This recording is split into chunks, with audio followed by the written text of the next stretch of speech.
Joining me today, two guests specialer than none can be conceived, Alex Kiefer and Pete Mandik. Alex, Pete, for those who don't know you, can you say a little bit about who you are and what you do? I guess we'll start with Alex, alphabetical. Sure. So I'm Alex Kiefer. I guess I study philosophy and I make music sometimes. I'm currently a lecturer and researcher at Monash University. And at the moment, I am in the United States because of that which shall not be named. So I don't know how clear that was without context, but I'm sure it'll become clear. Yeah. Okay.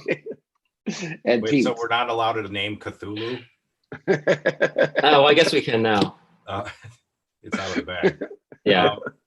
I'm Pete Mandik. I do philosophy of mind and also am technically a professional cartoonist, which is fun. And also the head of a large media empire. And so I think everyone knows who I am at this point because of what that. media empire are we talking about here? As a joke. Oh, okay. Okay, cool. So you're talking about the cartoons for the daily news. Are they paying you for that? Yeah, it's paying gig. Wow, that's amazing. Yeah, I love those. I love those things. By the way, the mind chunks, they're awesome. Thank you. And you got merch too, right? I guess I yes. saw a mask that you did recently. Yeah, I just kind of did that as a bit of a joke, but also because my wife wanted one, and then they started selling. I'm like, wow, that's cool. It's gratifying to know that there's people out there. I don't know who they are, but they like it. Cool. Sharing my art. Yeah, no, that's awesome. Yeah, I ordered a mask a while back and it still hasn't got here. So you write a philosophy paper and it takes years and years to write, and then like 3 people read it. But you make like a little cartoon or something like that, it takes you about 3 or 4 hours, and then thousands and thousands and thousands and thousands of people read it. Yeah. So we pay you for it. Sometimes it's easy to prefer the one over the other. Yeah. Yeah, that's the depressing thing about social media. Like I could post a paper I've been working on for 10 years and it gets like 5 likes or whatever. And then, a famous person posts like I farted and it's like 40,000 retweets. But that's just that's the waters we got to navigate. Yeah, you're talking about that. Is this based on a real life event with your recent paper about the identity? That's like a condensation of tons of like real life events. It's not specifically that one. No, I mean, I don't know. There's gotta be a middle ground. Like you gotta write a paper called "I Farted" and get it right. Exactly. No, you need like philosophy and philological review. Yeah. More interesting titles. Yeah. More interesting titles. Okay, so Alex, you said you work on consciousness. Is that correct? Oh man, I hope I didn't mean to say that. I do a little bit. Did you say that? You do a little bit. I don't know. I do a little bit. I haven't done much work in consciousness specifically lately, but it's mainly because like I'm interested in understanding what the hell mental representation is. And of course you can have a non-representationalist view of consciousness. You're some kind of weirdo, but I basically I feel like there's a things under the hood that haven't been figured out yet. And a lot of people are doing consciousness. So for totally pragmatic reasons, I don't think much about it. That's good. Yeah, but I'm happy to talk about it. But you do, so you're more interested in representation, mental representation specifically. Well, yeah, that's one thing I'm interested in for sure. Can you tell us, I want to ask you about, I know that you're interested in connectionism. You wrote an awesome dissertation on that actually that I happen to know about, but also you've written a couple things that have come out where you try to connect it to like the free energy principle and a lot of this stuff that's going on over there. Yeah. Which I have to admit that I'm not like super up on a lot of that predictive coding stuff. And I mean, I know about it, but I'm not really hip to the cutting edge of it. So can you give us like an overview of that approach for those who may not be initiated? Yeah, sure. So I guess I'll start with predictive coding. So, I mean, I think a lot of people who might be listening to this probably know the basics, and I'm not going to do any better job.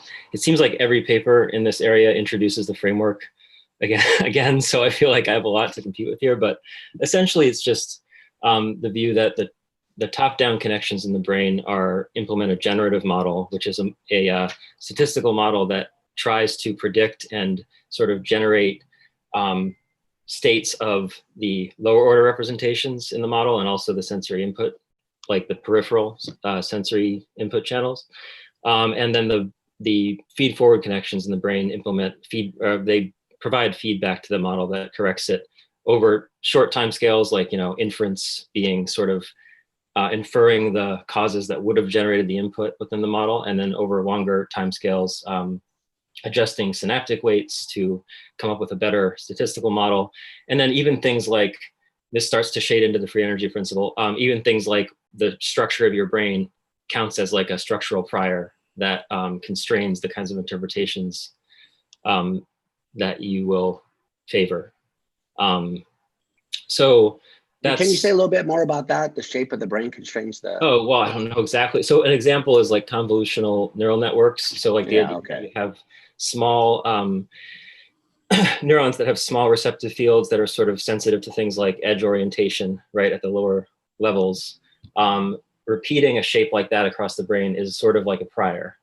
Across the visual field is like a prior, because it's making the assumption that similar shapes will show up at various places in the visual field. So by replicating a set of weights across the span of the image like that, or whatever input you're processing, it's like building a prior into the structure of the network. Also, just the basic organization of the brain into cortical processing layers, that could be viewed as a prior.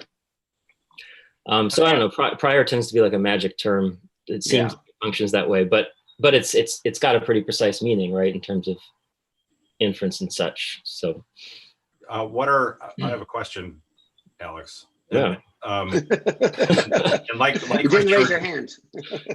Richard. I have an answer. I can't vouch for its quality, but I got an answer. I'm not hip to this stuff.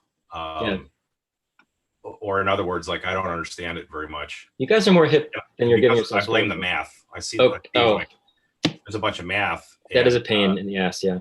I used to know math, but I learned math just for this. I literally several years ago was helping my oldest daughter with some math homework that involved long division, and I had to Google how to do long division because I had literally completely forgot. Right. Long division. Hard. Anyway, so my question is with respect to things like predictive coding, what are the architectural minimum requirements for this to apply? Like, if you had just old school feed forward 3-layer neural network, could you apply predictive coding to that, or do you have to have at a minimum some kind of recurrence? Like, I'm just wondering in terms of like, because for me, I was like, the connectionism was the 90s, and I haven't kept up since then. Man, and stuff got really interesting. Like I was gonna say after that, but really during, like right in the middle of the 90s is when these really cool models started coming out. But I don't think enough people paid attention to them at the time. But like, I think it's what you said. I mean, it's a kind of a hard question for me to answer, because I can tend to view any dichotomy as you can probably find a way around it by taking something to be a degenerate case or a trivial case. So I bet you could tell a story according to which predictive feed forward counts as predictive coding, but that's kind of silly. So really, I think it's what you said. I think you need some kind of recurrence, because you need at any given layer that's part of this predictive coding model, you need top-down and bottom-up signals to sort of conspire to determine the state of the layer, I think, in terms of just like a neural representation. And then philosophers will argue about the cognitive significance of that. And I try to argue in this new paper that you should assume as sort of trivial a mapping as possible from vehicles to contents based on this idea of structural representation. But anyway, that's going on a tangent. And what is literally, what is the prediction? Is the prediction like a state at some higher layer, or is it I something mean, more I think of complex it. and relational? Yeah, What's I the think of prediction? it. I think of it as just the top-down signal that's arriving at a given layer. So, like if you have layer 3, the prediction would be the signal sent from layer 3 to layer 2. Let's say, Okay. if layer 0 is input, and so that's the prediction in like vehicular terms, kind of, right? It's the signal that's sent down, and I think that has a semantic content and that you can assign, and however, we could argue about that, but like that's I'm familiar with some stuff that's kind of like this through the work of Rick Grush, which was kind of, part of the 90s neurophilosophy thing. And while he was interested in connectionist models, he seemed to me to be more directly influenced by control theory, right. Which wasn't, didn't necessarily require that you're using distributed, parallel distributed processing. Totally. And in the forward modeling that he was drawing on, there was like pretty specific content to the claims that this one thing is like the plant, you've got the controller, you've got a forward model and an inverse model, and some of these things are like elaborated in terms of control systems. Like, for example, you're trying to do some thermal regulation in an engine, or you've got a controller you've got a controller that is trying to like regulate a chemical processing plant. Excuse me. And there's these huge delays in the time of the signal, right? So imagine trying to like control from Earth a drone that's on the moon, and you've got, what is it, 8 seconds between the Earth and the moon? Like, there's an 8-second delay, or Sounds Yeah, right. something like that. Yeah. something like that. So imagine trying to like, do surgery on somebody remotely, but there's an 8-second delay. And there's all these specific sorts of like bad effects that can settle in. You overcorrect in one direction, but by the time the overcorrection gets, like, it's gone too far, and then when you get the feedback, so there's interesting like mathematics that you could do to kind of smooth all that out and allow you to control something remotely. And you've got these intermediaries that are doing predictions, correcting for those predictions. And it seems to me that, some of this stuff sounds like that control theoretic stuff, where you have in those toy examples, there's like very clearly a set of signals that you need to send to a robotic arm. There's some feedback coming from the robotic arm, or maybe there's also a camera. And because there's a big delay between the command and then any feedback you would get, you need some kind of representation, in a very robust sense of representation. You need a model of what's going on, and you need this system that maybe is on the moon. It isn't in the drone, but it's like closer to Earth than where the drone is. And it is doing some modeling and predicting and updating based on feedback in a way that overcomes some of these problems that you would get into, like these tremors in the arm of like all these overcorrections and then overcorrections for the overcorrections because the feedback didn't get back to Earth fast enough. So anyway, this is kind of a rambling preface to a question. How literal? I have a question for you too. When they say when they say that there's a representation or there's a prediction, how literally true is that? Well, so engineering cases, it seems that it is quite literal, that you've got this one system that is creating very much the same sort of signal that you would get from the sensor. Exactly. It is making do with it because it can't wait around for the sensor signal. Right. So, I mean, I don't tend to think so much about the time delay as a reason for doing this. I think there are tons of motivations. That's one of them. Sure. But I was going to ask you what you mean by robust sense of representation, because I think that, like you just said, one key angle on it is that the top-down signal is producing a state that's very much like what the sensor would have received. And in hierarchical predictive coding, that just happens at each layer of processing. Well, there's some people, I'm not in a position to name names, but there's some people that I encounter in cognitive science or neuroscience or computer science. They'll use representation for like anything that happens to be happening in between the input and output of something that is worth calling a computation. Right. So you've got some kind of mechanism, and you're able to use it as able to do arithmetic.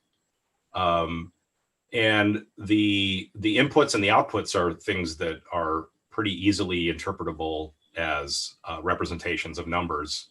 But who knows what the heck is going on in the middle? And there's something going on there, and they'll just call it a representation without caring like what it would be a representation of.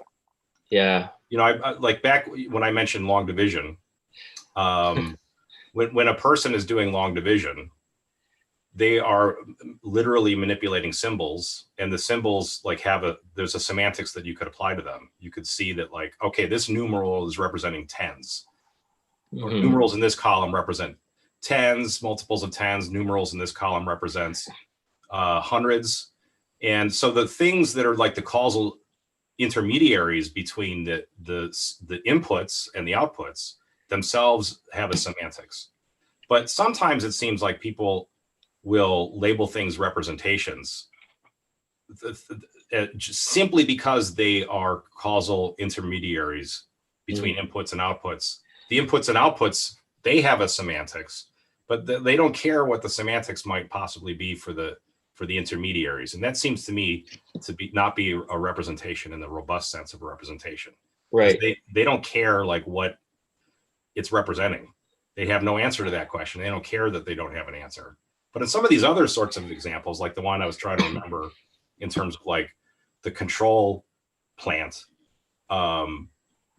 there's a particular signal that you could see as like a command to an arm. And you could see that like the different magnitudes in the command signal are isomorphic and causally coupled with joint angles in a robotic arm. And it seems like pretty fair to say that that's a representation, and you could see what it's a representation of. It might not satisfy John Searle that it's a representation, but there's a lot of people that would call it a representation. It doesn't seem like a howler to do that. But with some of these like, you know, massively distributed systems like artificial neural networks, it's, you know, famously, at least in, you know, the 90s type examples that we had from like Smolensky and some other the big characters, that it's really hard to see what the heck the representations would be. So you take, for example, like the sorts of face recognition feed forward networks that Pat and Paul Churchland like to talk about. There's nothing going on in like the states at the middle level that you could say like, well, this represents an edge, or this represents a face, or this represents that it's a female face instead of a male face. It's just I want to show it faces. The output is like yes or no, or male or female, and there's no semantics you could give to the stuff that's in the middle. And it seems kind of like cheating to say like it's distributed representations. That doesn't really. Is that cheating? I mean, I think Alex is going to say that it's the property of the whole system somehow that represents it. Well, that's one thing I would say. I mean, there's a number of angles to take here. One is like, I mean, you can, for example, you can look at what the preferred stimulus of these artificial neurons is. That's one way. To me, that's not sufficient for representation in an interesting sense, because of my weird views on, well, not weird, but maybe specific views on what representation is, which is, like Richard's saying, it's a property of the whole system, because I think it's a functional role kind of property. But like, for example, if you wanted to convince someone, hey, this is a representation, I mean, especially at the lower layers of the network, where these processing units, you know, which I take it they each stands for kind of like a population of neurons, or each represents that in terms of modeling. You know, you can look at the image that would most excite that neuron, and it will look like an edge. Or what I thought was exciting about this stuff in the beginning was if you train, I don't know, 5-layer network on YouTube videos of cats, then you'll get neurons in the higher layers whose preferred stimuli look like cats, right? Or things like cat faces. So I would argue that the projective fields are just as important as the receptive fields here, because you've got this bidirectional thing going on. But so I didn't exactly just give you like a necessary and sufficient condition for being a representation, but like, I think that's the same kind of methodology that has been used in neuroscience, at least, to determine what the representation, what the content of a given population or, population code is or something. I mean, here's a kind of concern that I have about this stuff, and maybe this can help get it across. So if you were to sit down and to write an algorithm using C++ or Python or something like that, you're writing like an old school AI program to do some kind of like visual recognition task. You want to make a thing that could classify two-dimensional objects as whether they're triangles or squares. And you could imagine sitting down and writing some code in which there's going to be some early step in the whole process where there's some edge detection going on. And then after you've done the edge detection, or you've identified things like vertices, right? Or you think of like, just to make a slightly different example, old school vision, computer vision, where you've got these things trying to extract a 3D form and do some object recognition. And it's looking for things like T-junctions versus arrow junctions. There's certain sorts of ways in which the vertices of a three-dimensional solid will show up in a two-dimensional image. If there's T-junctions, you can infer from that like the cube is in front of the edge of a table, like stuff like that. There's going to be points in the code where you're literally have things coding for or representing edges, and they're using those representations to drive something that is edge detection. It is possible that there could be a machine that accomplishes the same output, namely correctly identifying the presence of a cube versus a pyramid, without actually running that algorithm. It does it in some other way. I guess it seems possible to me, and I've done a little bit of programming. And it also seems possible that it would have things that in it that kind of look like what neuroscientists call edge detectors, even though they aren't in the really edge detectors. There might be things in there that are selectively responsible for the little neurons that are happiest when they see an edge. But that's not what they're actually doing. They're not doing what the edge detector program did. I'm partially inspired by this old thing that Pat Churchland co-authored in like the 80s or 90s, where they had they trained up these networks to do shape from shading. Mm-hmm. They were able to extract three-dimensional shape from just like shading gradients, and making and drawing conclusions about like, well, was this convex or concave, this three-dimensional surface? And then after these networks were all trained up, they could show that there were individual nodes in the network that were selectively responsive to edges. Yeah. But that's an edge detector. They argued that it wasn't an edge detector. Okay, I'm curious about that argument. Yeah, what was the argument? Well, it had nothing to do with detecting edges. It was all like now. I'm going on a 20 or 30-year-old memory, so I might be fucking this up. But I don't. The training stimulus didn't have any edges in it. It wasn't like the imaginary computer program that I was describing. It wasn't like looking for the edges and trying to extract from the edges whether it was a cube versus a pyramid. It was just looking at various kinds of gradients and making drawing conclusions about whether it was convex or concave or something like that. And as a weird side effect, you got things that behaved the way the so-called edge detectors behaved.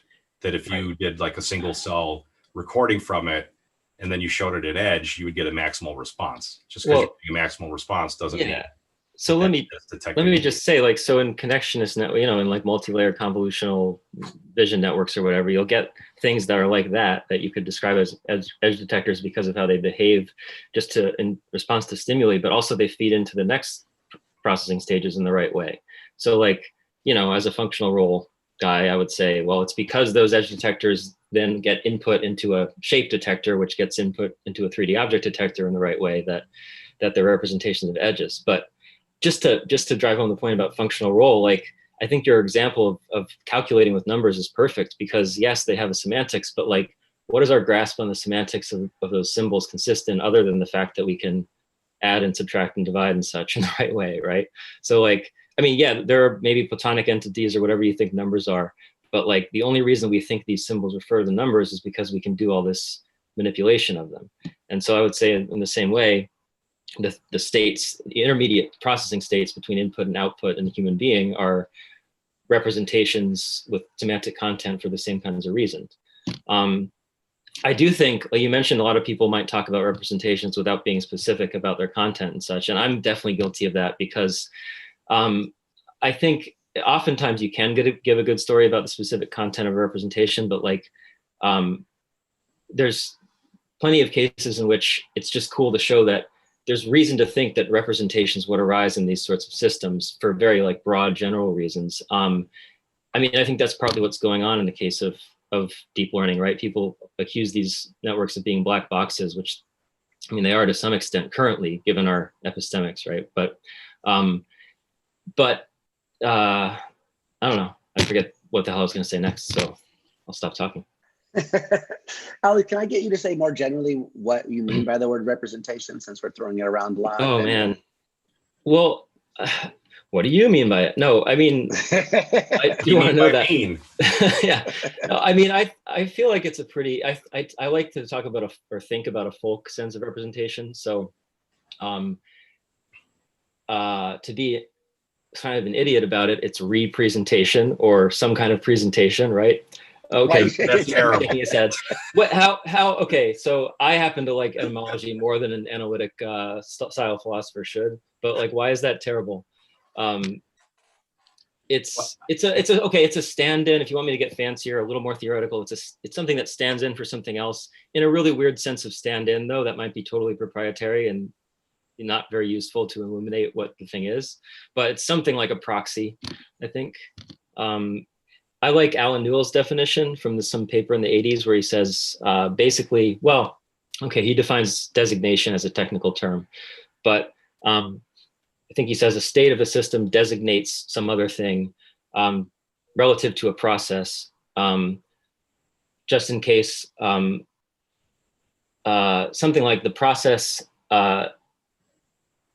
depends, a process that involves the state or the internal variable ends up depending on the thing that's designated, ends up depending on the other thing. So that sounds like sort of a covariation definition. I think there are different ways. He doesn't specifically say that dependence is, statistical dependence or causal dependence, but something like that. So you asked me, okay, I guess I've answered the question sufficiently for now. I mean, yeah, the only reason I brought it up was because it's like discussion you're having with Pete right now. Yeah. Whether this system that Pete described, which, from the church or wherever it came from, whether it represents edges or not. That was one of the questions under consideration. And you were saying, yeah, well, I think there's good reason to think it does represent edges. And Pete was saying we have good reason to think it doesn't represent edges. Yeah. So this may end up to be a verbal issue is what I was thinking, depending on what you mean by representation, because maybe Pete's using it in a kind of stronger sense than you were using it. So that's the only reason I brought it up. I mean, I wasn't trying to trap you in say anything deep or profound about representations, but yeah. I do wonder if that is in the background of this exchange. I think it might be. That's why I was wondering what Pete, what you meant by like a more robust sense of representation. Like the thing is, I guess I've avoided getting involved in debates over this specific topic because, I mean, I think minds are important, and like the difference between minds and non-minds is important. And there's a temptation to try to like, given representationalism as a background assumption, to try to like make what's special about minds be a thing that's special about mental representation. And I'm just not sure. I think there are many very good reasons to use terms like representation, where you don't have to at the same time be trying to define a special sense of representation in that way.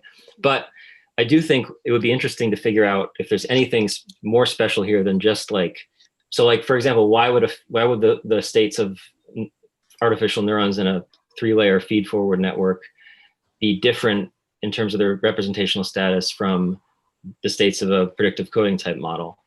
Yeah. I mean, I guess my thinking on this is that the content of a representation is something that plays a role in a system of representations that's analogous to the role that the represented thing plays in a system of represented things, right? So you could have really trivial examples of that. I don't think the word representation itself is gonna distinguish the trivial, boring cases from the more interesting ones. Mm-hmm. So, I mean, because one thing I'm not hearing from you, and maybe on purpose, is something about misrepresentation or getting things wrong. Oh yeah, accuracy conditions, things of that nature. Because some people, I guess like me, maybe would want to distinguish what the rings in a tree do. I'd say they don't really represent the age of the tree. They carry information about the age of the tree, but they don't represent it. Because right. there's no real sense in which it can make a mistake. Same for like a thermometer in old school,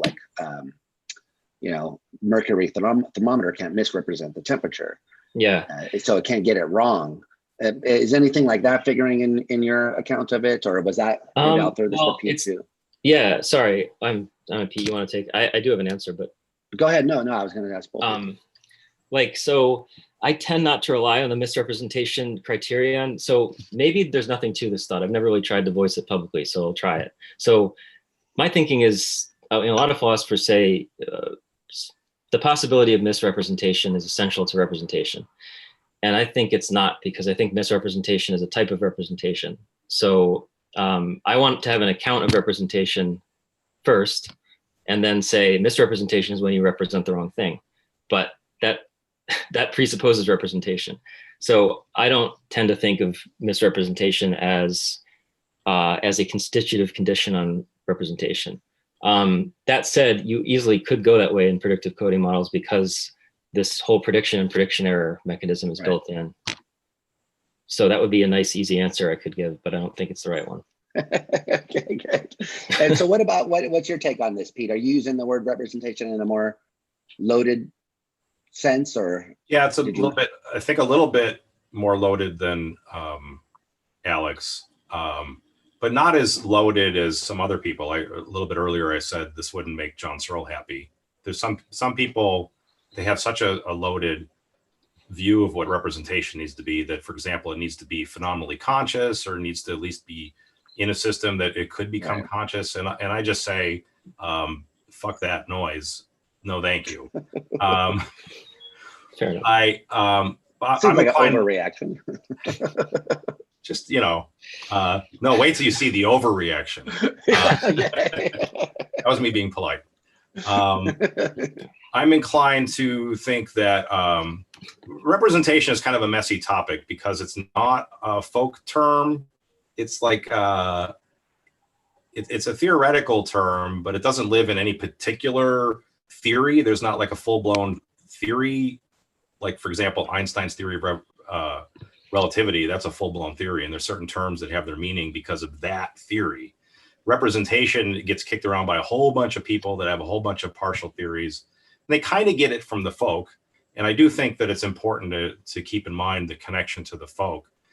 I think that story is something like, if we do a little bit of reflection on folk psychology, we notice that even though the folk might not put it this way, that there's a distinction between attitude and content. You can you could believe something, or you could desire something, and there's some sense in which it's the same thing. I hope that I'm going to go to the movies versus I remember that I went to the movies. And there are in your kind of basic folk psychology, there's certain sorts of like causal or functional relations between these various attitudes. So if you desire not to be bit by dogs and you predict that a dog is going to bite you if you don't leave the room, then that's going to cause you, cateris paribus, to leave the room. So I think that's kind of like the semi-theoretic or pre-theoretic model for the kind of representation talk that I think is good representation talk. And in those cases, you are able, as a theorist, to say, well, what is it a representation of? And I don't think it's always going to be the case that the representation that you're dealing with is a sensory representation. Sometimes it will be something worth calling a sensory representation, but there are other sorts of things that are much more closely modeled to thinking in terms of like intentions or desires or what gets called intention in action. And in a more theoretical frame, we might call it a command signal or a motor signal. So I think of in this more theoretical sense of representations are such that you could say what the content is of the representation. You could distinguish between the content and the vehicle of that content. That's kind of like distinguishing between the attitude and the content in the folk theoretic case. And I wouldn't want to, at least off the bat, privilege the kind of empiricist story that I hear when people say, like Alex said, representation is representation. That really biases the whole enterprise toward a model whereby, first and foremost, the content-bearing states are sensory states. And everything else in the cognitive system that has content gets it by courtesy of the sensory states. That might be true. I think there's some good reasons to think it is true. There's other reasons to think it isn't true, but I wouldn't want to bake that into the initial characterization of what a representation is supposed to be. And then just to point out some agreement with Alex, the general kind of view that he described, I would say I'd agree with it. And I'd describe it as one of like functional isomorphism, that if you've got a system that behaves in certain ways that he didn't say isomorphic, but I would have done something like the structure of that which is in the environment or something like that. That seems about right. I would add some caveats. There's I think at least some kinds of representation that are worth calling what Gallistel calls nominal representations. So for example, Gallistel's example of nominal representations are the numbers that are used for team members, like on a football team. So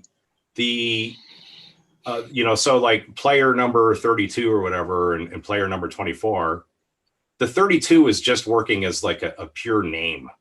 The fact that 32 is a greater number than 24 isn't supposed to represent that this player is better at basketball or taller than the other player. So there's no isomorphism. Does it? Oh, there's no isomorphisms there. That right. It's just what Gallistel calls pure or nominal representation.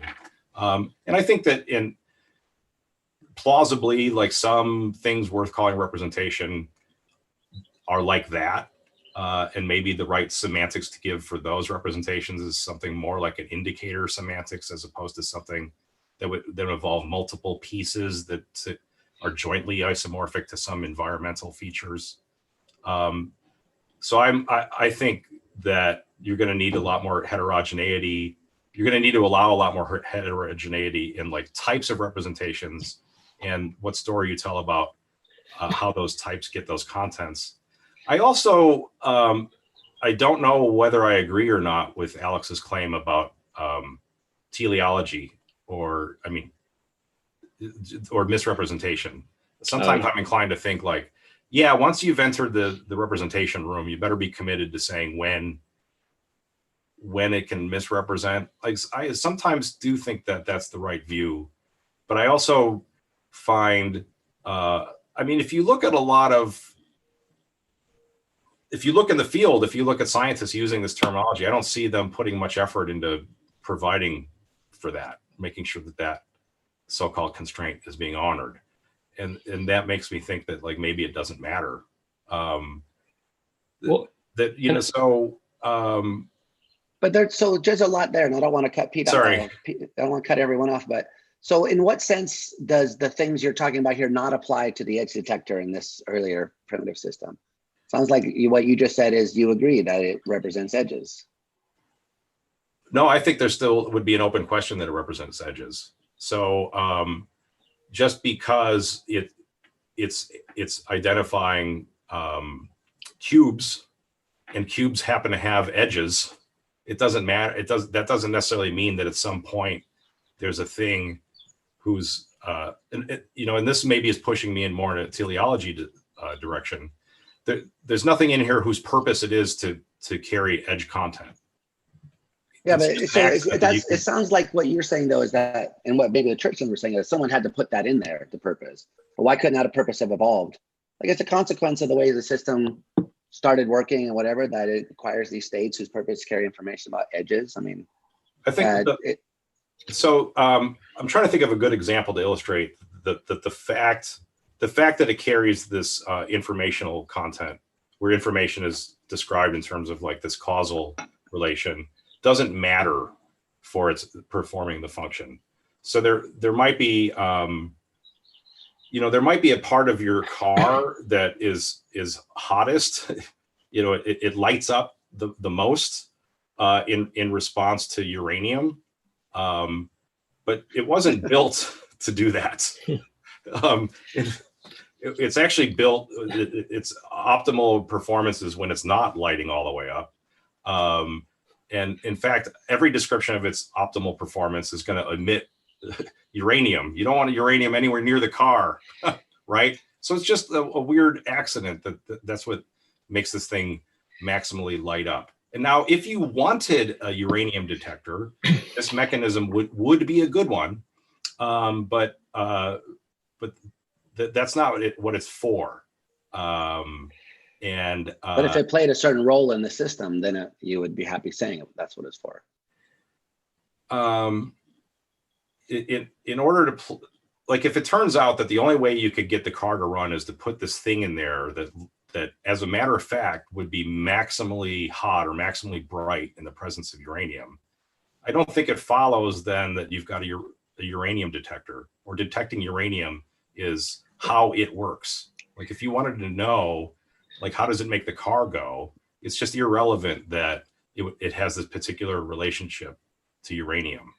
I mean, this can so easily get into just a semantic issue. Like right now, when you say this thing wouldn't be a uranium detector, it reminds me of when Millikan says, you know, swamp mans wouldn't have a heart or wouldn't have a brain. Like, yeah, that's a way you can use language. I just don't deeply see the motivation for it. But I don't want to harp on that too much. Let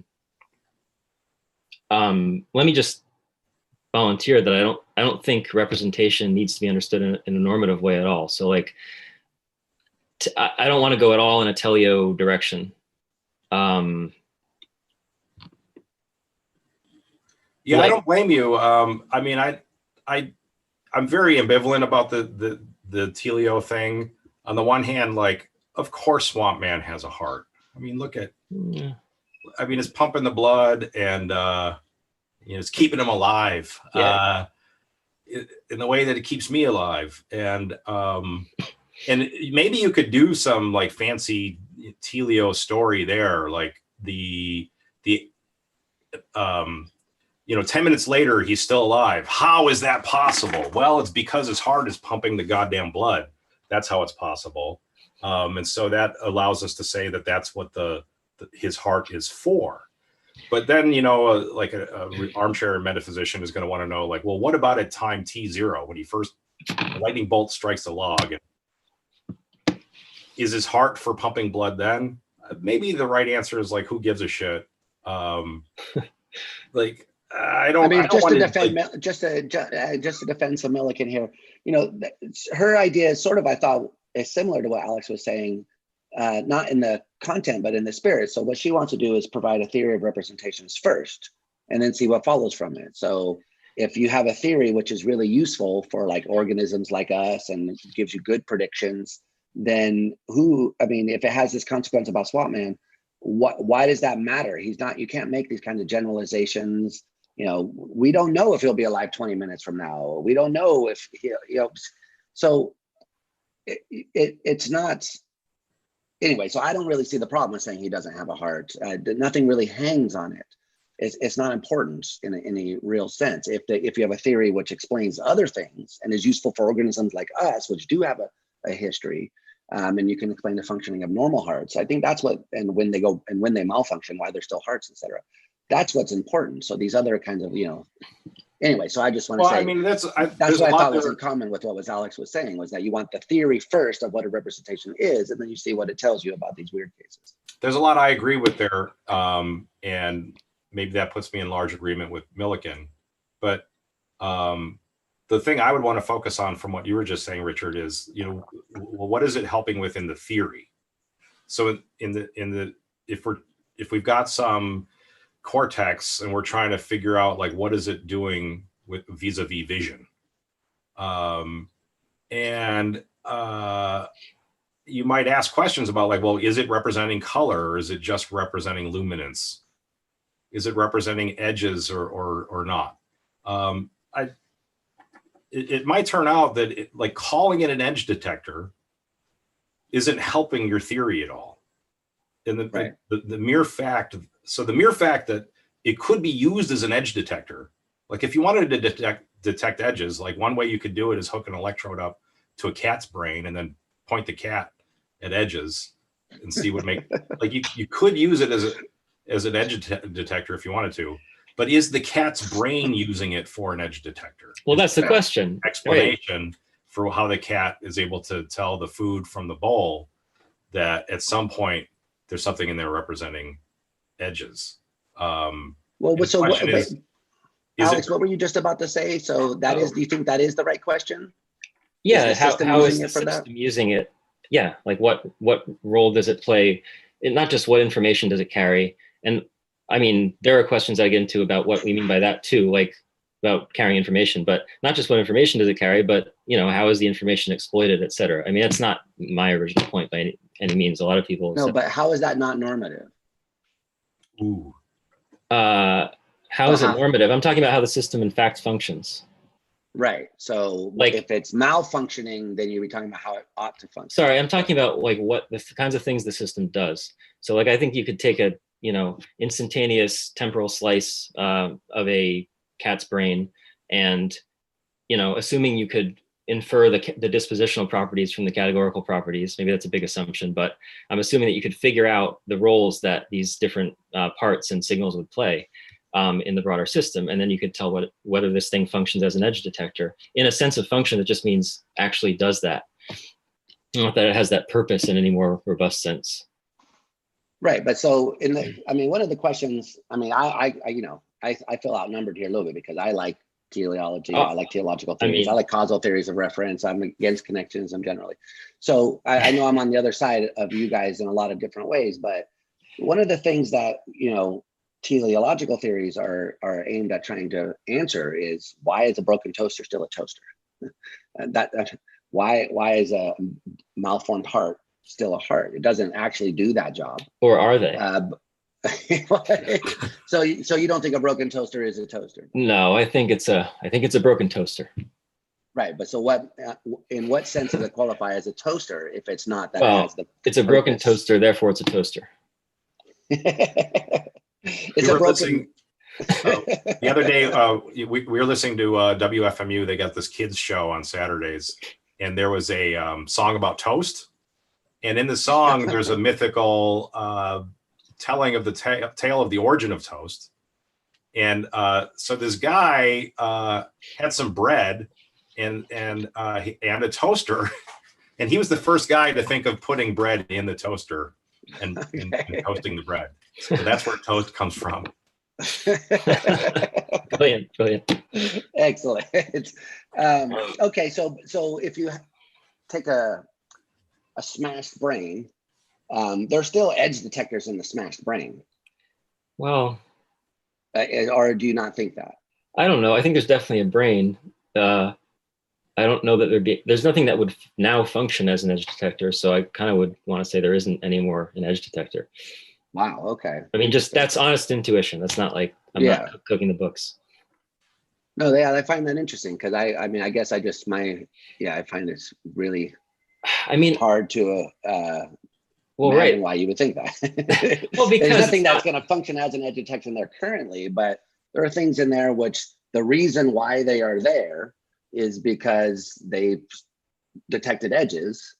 Right. That's why those systems are there. They're broken now, they're smashed, but what explains their proliferation through time is that they have this function. Well, right. I think probably there's reasons that ultimately, like at the end of time, I might want to be less I don't know. I might have to walk this back a bit, but I kind of think that that's a story about how the thing got there, not about what it is in terms that are relevant to its status as representation. Like, I mean, I'm not saying a priori you can't define representation in terms of some historical diachronic property. I just don't see the motivation to do that, and I don't tend to think of it that way. So like the story about how it got to be the way it is for me is, at least a priori distinct from the question of what it is and what it does and things like that. But it's interesting to talk to you about this. I mean, I love Ruth Milken's work. I happen to disagree on like almost every axis, not completely though. Is really into the whole, it's not just that one thing co-varies with another, right? It's that a whole structure kind of maps onto a whole other structure, which is totally what I think is the essence of, a lot of people think is the essence of representation. But I also think we can talk for a second, like when you guys say carry information, I take it you mean that in kind of a Dresky sense where like, well, actually Dresky's officially his account is in terms of like nomic covariation, right? Yeah. So that's interesting. I think a lot of philosophers have kind of latched onto a concept of representation as like objective statistical covariation. And that's the thing that's often held up as the thing that's like, well, obviously that's not good enough for representation, so you need something more.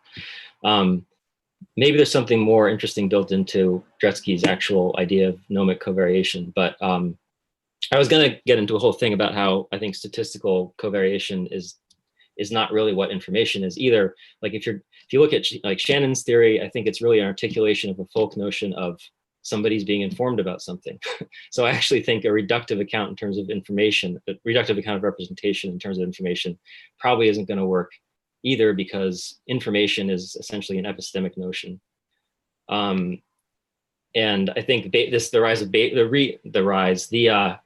continuing ascendancy of Bayesianism, I think points that up. Like we're talking about subjective probability distributions here, even when we're talking about like simple systems, oftentimes. So I don't know. I think you can easily get into a trivial kind of account of representation when you pursue these lines of thought, but I never finished talking about the free energy principle. I'm not going to insist I do so now, but I think one possible consequence of that theory, one possible consequence of that theory, if you read Carl Friston's new kind of book thing, the free energy principle for a particular physics, is that everything is essentially a representation. So like pan-representationalism, as like I was going to say deliberate commitment, more like just as a conscious commitment, right? But not because, as Friston would say, like this is just a mathematical description of how things are. He's not trying to push this because it's controversial, but that's one of the things that falls out of it. Is that literally anything that's a thing that you can distinguish from its surroundings is going to, in effect, mirror its surroundings in a certain way. It's going to act as though it's performing Bayesian inference. I think there are trivial cases like rocks and stuff that are not very interesting, but pretty clearly like anything, even like really low level, things like individual cells are going to have, those things are going to have representational properties for the same reasons that human beings would. Yeah. So can you say more? I mean, you sidetracked me from what I was thinking, so that's fine. Oh, Let's sorry. veer into this. What is this free energy? How does this free energy principle work your way into pan representationalism? Doesn't that trivialize the whole theory? I mean, it seems. Well, so it's dicey because it's not really dicey. It depends on your commitments. Like some defenders of the principle have said explicitly that it's not an empirically falsifiable theory. It's meant to be a principle. It's often compared to Hamilton's principle of least action. It's like something that you can use to describe systems and to frame hypotheses and guide research in various ways, but it's not a falsifiable principle. So why should one adopt it then? Well, okay, one thought about that, and please shoot me down if this is wrong, but it could be that it's not falsifiable because it's like true. So you can't find any reasons going against it, because as hard as you look, you will not find anything that goes against it because it's the truth, and you can't actually find. You could now. I think that's you could conceive of exactly like a falsified truth thing. Right. So if you can even think of something, so if you can't even think of a thing that would falsify it, that's a different level of unfalsifiability rather than like de facto unfalsifiability. Right. So I don't know. I mean, it's not really fair of me to introduce the free energy principle by pointing to one of its most controversial implications. I mean, it is interesting though that like the free energy principle is one of those things that you have people who are either like total adherents of it, and think it's the best thing that's reorganizing our whole worldview. And there are people who think it's total quackery and that you should dismiss it like out of hand. And, people make jokes. Oh, if you bring up the free energy principle, then we're just this conversation. It's not serious anymore. And it is weird when something has that kind of really dichotomous effect on people. And this may be one of the reasons for that. Yeah. That it has this really radical consequence. So to me, like I'm kind of stuck in the middle of this. To me, the task is to understand why, because I find it very interesting and potentially informative and like a useful tool for building models. So the question is, how can that be true, even though it's potentially trivial and that it applies to anything? I mean, one thing I'll throw out here, and then I want to, step back from it a bit, because I'm by no means an authority on this, by the way. I've done some work in this area recently, but I'm still trying to understand the free energy principle. I think a lot of people are. Well, it factors in your identity theory paper. Yeah. But I mean, one comparison I'd make is just to what if physicalism is true? Then, in a sense, physics describes everything there is, and there's nothing it doesn't apply to, but that doesn't mean it's not any good as a theory, right? But it's like falsifiable. Like, you can imagine at least, in the worst case scenario, you can imagine that when we started doing neuroscience, we opened up our heads and there was nothing in there. Right. Now that's and then you say, well, must be some thing which is, outside of the realm of physics, which is accounting for this. You could also have found that certain action potentials start generating spontaneously without any input from other action potentials. So there's lots of ways you could find evidence against physicalism in that sense. Well, right. But I could imagine a physical theory being so like, you could falsify the theory in the sense that you might find things that don't conform to what the theory says happens. I could try giving you a really quick, substantive answer as to why the free energy principle is unfalsifiable, which is it defines a system in terms of what's called the Markov blanket, which is like this set of states that separates off the internal states from the external states, essentially in terms of statistical dependence. And so once you make that partition, it just follows mathematically that there is the distribution over the internal states is distinct from the distribution over external states. So you can, on that basis, say that there's the internal states probabilistically map onto external states. So you have a representational apparatus of a certain sort as soon as you draw the boundaries of the system in the terms of the theory, right? So the theory says this is what a boundary is. It's a Markov blanket. That by definition means that there are certain statistical independencies in play. And that from there, it's just a matter of derivation to get the formal description that's involved in free energy minimization, which is basically just an approximation to Bayesian inference. So I don't know. It's weird that that's true. If it's true, you know, I guess the question would be, is it useful to describe systems in terms of these Markov blankets and things? Yeah. By the way, I wanted to point out that there's two objections that seem to be getting to slam together over the past few minutes. That I think it's probably helpful to distinguish these objections. So one objection is like the pan-representationalism objection. And then the other one is the Popperian unfalsifiability objection. The kind of like the pan-representational objection, I might be wrong about this, but I think that that's specifically like a philosophy type objection, or even more specifically, a type of philosophy of mind type objection. So there's discussions in the literature of consciousness or representation, and someone will try to naturalize those. And then someone else comes along and says, well, if that's true, everything has got representations. But outside of philosophy, there's lots of things that are ubiquitous, but we celebrate. So like E equals mc squared, like, or just the celerity itself, the speed of light, that's ubiquitous. Everything is bound by that. Everything is located in space and time, or made out of matter / energy. So ubiquity doesn't seem to be that big of a deal outside of these specific philosophical concerns, which is not to say that they're bad concerns.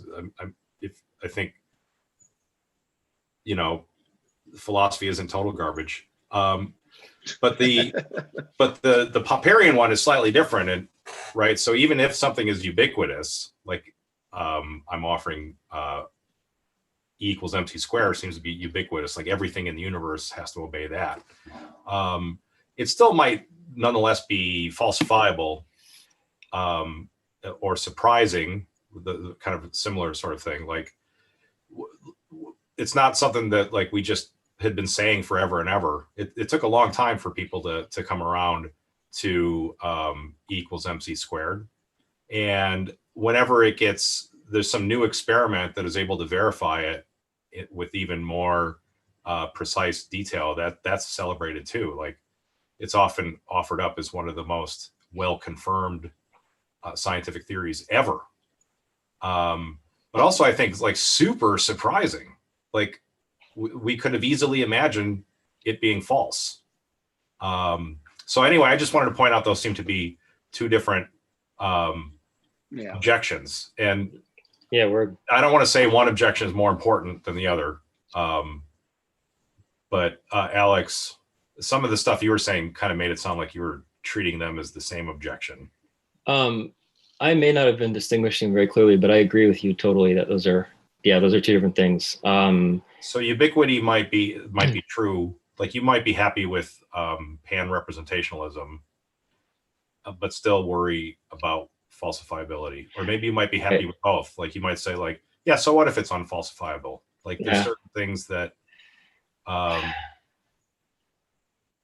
mean, people say the basic idea of Darwinism, you know, that origin of species comes or you know, wherever you've got variable inheritance of fitness, you're going to have Darwinian selection. You're going to have novelty of species. A lot of people have said that you know, once you really get your head around that, it's like it has to be true. Like there just couldn't be a system that doesn't conform to that. But nonetheless, it's super illuminating to be able to look at the origin of species through that lens of, yes, you've got these various things and you could specify a fitness metric for them, and the ones that are gonna, and if there's variation in their ability to like pass that fitness on to their offspring, then yes, of course you're gonna get, right. Yes, of course. We don't need God. Yay. So super illuminating. So the question that raises for me is, why is it illuminating if it doesn't rule out, if there's no way that it could be false, and therefore it doesn't really rule out that alternative, right? So this is kind of a point about like what are the meanings of concepts and terms. Like one account is that, you know, the meaning of a term at least should be that, you know, it selects certain things as consistent with the the meaning and other things is not. It should rule out, or a claim, it should rule out certain possible states of affairs. So like, why is Darwinism or the free energy principle, why are these theories illuminating if there's no possible state of affairs that's not consistent with them? I mean, maybe the right response is just suck it up and say, like, we put too much on the. I mean, the right response is that in Darwinism, they go to a lower level of mechanism and start talking about DNA. So if you just describe it this general level, then you might get this sort of problem. But if you go down a level lower, then there are falsifiable things there. What's the unit of heritability? What's the thing which is selected, the gene or the organism, the trait or whatnot? So there are things there which are falsifiable, but it's only described at a very general level that is the notion of natural selection becomes unavoidable. But there's no lower level you can go here. So I was going to say a thing that maybe turns out to be the same thing, Richard. But what I was going to say is that, there's a lot of math that we accept as awesome. So take, for example, the infinitesimal calculus. And that was just a huge achievement for the human race to be able to do calculus. And, but since it's math, like, we're not worried about its pan applicability or its lack of falsifiability. It wouldn't be super useful to use calculus to compute the area under a straight line. It's more useful when you're trying to compute the area under a curve and map that onto like accelerating objects, and then now you're better at knocking down fortress walls with cannonballs. But there's a sense, and we're comfortable with this in mathematics, of like, well, it couldn't be wrong. Like once you really get your head around it, it's why it's true. You're not bothered by the Popperian kind of objection. And maybe the right way then to think of, say, the free energy principle, or maybe Darwinism fits into this too, is that it's math, and math is great. Math is useful. Math is illuminating, but it shouldn't be regarded as the same sort of theory as, for example, like the germ theory of disease transmission. Right. Yeah, no, that sounds reasonable to me. I mean, there are definitely people who say that the free energy principle, like I said earlier, it's a principle. It's not an empirical theory. So there's a sense in which it's more like math. You could say it's falsified in a sense if you found a system that I don't know, is an individuable system but doesn't behave as though it's performing Bayesian inference in any way or something. But you in fact wouldn't be able to find such a thing if you look closer at it. So like maybe that's a prima facie kind of conceivability, kind of like a philosophical zombie. But yeah, I think there's a sense in which that's right. It's like it's more like a mathematical description, and there's questions about whether it applies to actual systems. Although I think there's very good reasons to think it does. Yeah, I guess my question is, why is it useful for cognitive science? So maybe it's these things you're describing, that's fine, but I don't really see its applicability. Of course, I'm not deep into this culture, but I mean, why can cognitive science proceed without it? Yeah, so I think it's going to be useful for building better AI and robots. Like I wasn't convinced of that at the beginning. Like I think free energy minimization as an objective function for learning neural networks is absolutely important, because it's been behind a lot of the good. I mean, there's an argument really that any kind of unsupervised learning cost function kind of can be understood in those terms. But that's another one of these, it's a blanket theory that covers everything kind of arguments. But like it's guided the construction of actual useful algorithms for unsupervised learning. But I think one spot that even people who, were at the sort of foundations of deep learning, people like Yoshua Bengio, say we possibly need to advance to the next level. We need virtual agents that build models that are sort of tailored to action. And so what the free energy principle and active inference type stuff does is build that in a very explicit way. action and designing models that are specifically geared. This actually relates to P, what you were saying about control theory being a motivation for, well, we were talking about predictive coding then, but anyway, the fact is the generative model, although it's a representation of the environment, also needs to function as a control system. And so one of the things that modeling free energy minimization through both perceptual inference and action does is ensure that you have a model that's sort of action oriented, which might actually make for better AI. And there's a whole connection then to like all the embodied cognition type literature, which isn't really my jam so much, but that's there if you want it. So is this going to carry over to a claim about, because there's two claims, I mean, that I hear a lot. One is that it's good for building AI. The other is that it's good for understanding the human brain. So do you think it's going to carry over into the realm of understanding neural functioning, or is it just good for AI, or do you see a bridge between the two? Or I mean, I think those two have to, well, they don't have to go together, right? I guess artificial intelligence doesn't have to. I think we're still at the stage where to get better AI, we're going to want to better model human intelligence. But clearly there's possible divergences. So like, all this whole to do about adversarial examples in deep learning is interesting because it shows that maybe these things are reasoning or drawing inferences in a different way than people do.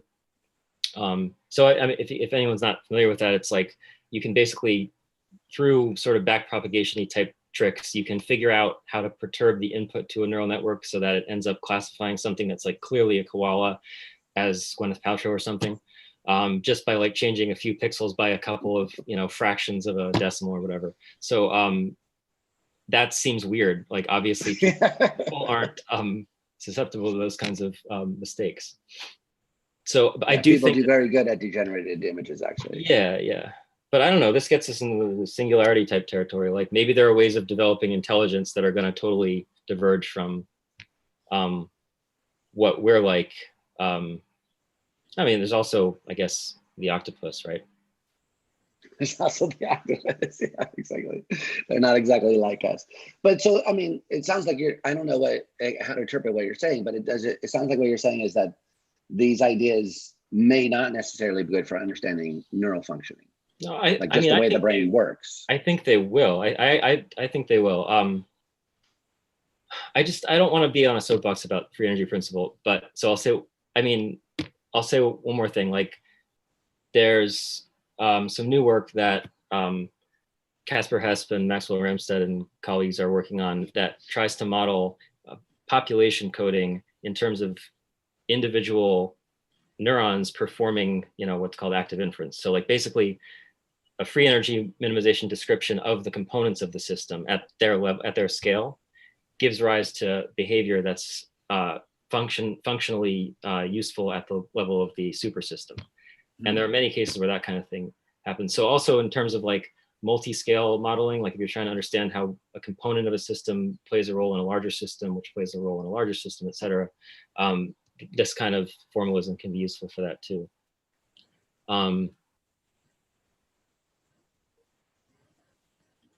But I don't know. I like sort of standard vanilla unsupervised neural networks. I'm just starting to get sucked into the free energy principle stuff because it's super interesting, and I didn't mean to get sucked into it though. I wish it had a better name because it really sounds like a cult or something. Free energy principle is like yes. If you just like believe really hard in your dreams, you're gonna get rich or something. I know. No, people hate it. It's oh god. Ever since I brought the free energy principle into my life, I've lost 50 pounds, and but you have to minimize your free energy, okay? So that's a whole different story. Yeah, there's the rub, right? You have to minimize it. Why would you want to minimize free energy? Exactly. Sounds like an awesome thing. You want to maximize it. Exactly. I'm pure free energy. Okay, so you'd like vanilla unsupervised learning. Are there any good examples of unsupervised learning that does anything interesting lately? Sure. Because all the interesting stuff I know of is totally supervised, and backpropagation plays a huge role, and which always seemed like cheating to me, not very interesting. Right, I know. I mean, it's interesting, but it doesn't really, it's not going to explain what's going on. Yeah. So, I mean, I think if you look at any impressive like neural generators, like so there have been also, I mean, there's been many examples of language models that are okay. Some of that is supervised in a way. It's like supervised in the sense that you're trying to predict the next word given the previous one, or the next set of words or whatever, or context. But that's one example that arguably you can understand in terms of unsupervised learning. Just image generation. I don't know if I could in the background try to find an example to show you. I don't know if I can share my screen. Do we have that technology here? Yes, we do. So you guys like keep talking. I'm looking for something real quick in the background. Okay. But yeah, I think there have been plenty of examples of tremendous examples. Amazing examples. I know it's not convincing. Yeah. And because I hear rumors lately too that people are talking about mixed systems lately, involving connectionism plus some kind of old-fashioned symbolic manipulation as maybe being a gateway to some better functionality. Yeah, I mean, I'm not convinced that that's the way we want to go, but you're not. No, I mean maybe, but I don't think we need to build in more classical assumptions. I think we're doing great. Oh, one other example is so all these like style transfer type algorithms. Now I can't commit to saying that I know that every one of those algorithms is an unsupervised learning algorithm or is based on one, but this algorithms that allow you to input any image and then it spits out like a version of the image that looks like it was painted by Rembrandt or something, or that's the same sort of principle that's behind deep fakes and like placing celebrity's face on someone else's face, or switching people's roles in films and stuff. That's another interesting example, potentially. And those are unsupervised. Like I said, it would be irresponsible for me to say they're all unsupervised, but I know that you could do that via unsupervised learning, and that many algorithms do. Can I share my screen here? Yeah. So here's an example of just like roaming through the hidden representation of a generative adversarial network. So like the latent representation, as they call it. And this is how the output changes as you just wander through the latent space. So these are all fake people, Are you just seeing me? No, we can see the faces. Okay, good, because I still see me. So I was like that would be pretty funny. So this is just a system that's wandering through the possible parameters and so generating these. Right, so it's a learned generative model. And this is I'm sorry. Yeah. What the fuck are we looking at? I mean, I know there's a bunch of faces so this is changing, but what was the network? So it's a generative adversarial network. We could get into that if you want. That's something that Hakwon's been talking about a bit for a while. What was the network's supposed to do, or what was its outputs? So there's two sort of sub networks. There's one that generates things that are supposed to look like the input that's received, and another network that tries to distinguish between the fake things that the other network generated and real images. And so there's sort of a joint optimization function that learns both components, but basically the thing is just learning with a nice kind of cool unsupervised learning algorithm. It's learning how to generate faces, right, based on the statistics of the input. And generating faces from what though? What are the inputs? The inputs are just a bunch of pictures of real people. But after it's trained, what is it supposed to do? This. Generate fake people. Right. So these are all just fantasies, as they say, that the network is generating. And so like here you're just like, if you think of the hidden layer representation, I don't know how many hidden layers there are here, but take, whatever the highest hidden layer. And, you can map the. All right, can you stop sharing that while you explain this? Because Yeah, I'm it's getting creeping me out. nauseated. Sorry. No offense No, to these imaginary people. No, I showed that, actually I showed that to students one time, and one of those especially freaky faces came up, and I was like, I'm sorry. I thought this was safe, but it's a little freaky. Yeah. So what happens? You have the system, you input a bunch of actual pictures of people. Right. And it learns. Yeah. So it learns to generate those images based on inputs of actual, thousands, millions of actual people. Now, so I think that's cool. I don't know if it's useful, but I like art, so I'd like to see a lot more art like that. But that's you're saying you're using that as an example of something an unsupervised learning can do. So there's no back propagation, there's no adjusting of the weights by a person in there anywhere. I mean, not by a person. I mean, really back propagation isn't that different from unsupervised learning. It's just sort of like you're using the input channel as the signal from which the error is back propagated in one way or another. So like, I don't see a deep difference there. But it's much more what we think of as unsupervised learning is a lot more plausible because you don't need a teacher telling you you've performed correctly on some downstream task, like you've classified the thing correctly. In terms of the processing, it's not necessarily all that different. You're still, I don't know, Jeff Hinton has some work that shows that certain ways of learning an autoencoder, which is an unsupervised network, end up being equivalent to backpropagation. Like locally. So as algorithms, I don't think they're that different, but yes. So in this case, you don't have there's no teacher telling the network, you've done a good job on this. I guess actually in the case of generative adversarial networks, there is the discriminator network is told whether it guessed right about whether the image that's classified as fake or as real is actually fake or real. Mm-hmm. So that's kind of a sort of supervised learning. I mean, I don't know. Yeah. So one of the problems cheating. Well, that's just one way of optimizing generative networks. It's not essential to what I just showed you, but it is kind of a really good trick to help them perform better. Anyway. So one of the problems with backprop is the cheating one, right? That you've got the right answer. But in the wild, we don't have the right answer. We have to learn, we have to figure out, and there's not a teacher telling us. I mean, we're able to learn things based on a pain signal or something like that. So that's one objection. But another problem with backprop has to do just with some other feature about whether it's biologically plausible or not. And that is that you've got to run this thousands and thousands of times.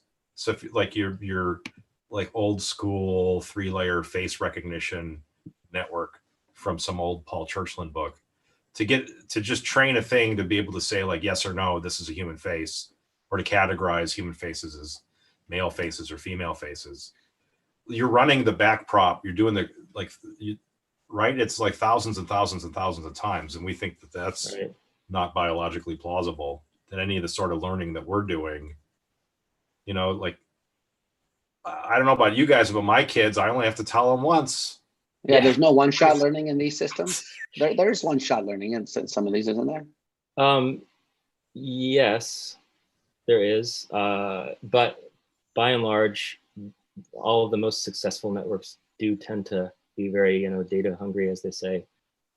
That's generally true. It's like thousands of, like you're showing the test, the training stimulus, letting that percolate up through the network, making some measurement of how close it is to the correct answer. And you're going through that process literally thousands and thousands and thousands of times. Yeah. That's generally true of a backprop training regime. I don't think it's essential to backprop, but I think that is how it tends to be implemented in like most of these networks. Like Richard said, there are networks that do, one-shot learning. But I think there's something to that objection. This is why I'm sort of attracted to this newer work that Jeff Hinton's been doing on capsules, which is kind of like connectionism 2.0 or something. It's like, let's make each thing that used to be a unit into a set of units and have these sets of units connected via weight matrices and then do a more fancy sort of updating algorithm. So I think that there's probably more to the story than what we've got now. So I would concede that, like, as a fan of connectionism, that, like, I think there are probably complexities that we still need to build into the model. But the important thing for me is that that's going to be at the level, it's still going to be at the level of, like, domain general and hopefully unsupervised types of learning algorithms. And once we come up with a better one of those, we're not going to need all sorts of special purpose things like language modules and all that crap. That's a big bet. That sounds falsifiable. Yes, I would bet you at least $3 American. That's a big bet. By the time we'll be able to settle this bet, $3 will be worth a lot more. Yeah. With inflation. Yeah, that's really interesting. So you think that this is kind of like a universal solvent or something like that. Once you get it right, it can do any task. Probably.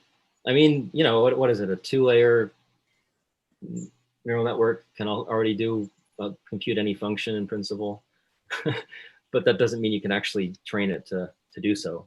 But there are all sorts of, you know, proofs of universal capabilities of even simple neural networks if you have enough hidden units, right?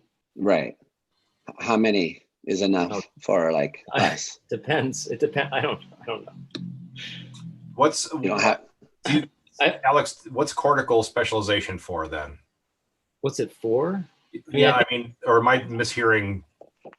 Like, you assented to the universal acid thing, and one way of hearing that is that, you know, it's against modularity. That would be against special purpose modules that have special purpose learning algorithms. But there seems to be a lot of evidence for specialization in the brain. Well, there's certainly... Are you screwed by this simple fact, or probably you're not? No. Why then do we see the kinds of specialization that we see across individuals? Right. I mean, so one answer is you would expect to see specialization arise as a result of doing unsupervised learning in an initially unspecialized kind of network. So, like, you would expect that lower layers of the network would come to encode things like edges because of their proximity to the input, and then that the next layer would come to encode collections of edges because of their proximity to the first layer, et cetera. So you'd expect to see, and you could run the same kind of argument with respect to areas of the brain that are proximal to certain sensory input channels, you know? So, like, you would expect to see specialization arise. I think there are a couple of papers arguing that, you know, the dorsal versus ventral streams, just because of their separation, end up taking on these two different functions. So just to make sure I'm understanding this, like you, Richard, you and Richard and I, we all pretty much use our occipital lobes for roughly the same things and our frontal lobes for roughly the same things as each other. But if we took, like, my next child and at birth, like, changed the sensory wiring so that, like, the inputs, so that, for example, occipital cortex is no longer relatively early and frontal relatively late in visual processing stream, then they would be fine, and they would wind up with occipital lobes in the front. I mean, I don't know. Frontal lobes in the back. I don't know if they'd be fine, but I do know that fine. That's what you're committed to, Alex. Some of the research that motivated unsupervised learning in the first place was research, you know, barbaric experiments on animals, of course, things like cats, that show that if you rewire inputs that are supposed to go to visual cortex to audio cortex, then the auditory cortex ends up doing vision. So, like, that is that's one reason to think that there's an unsupervised learning algorithm.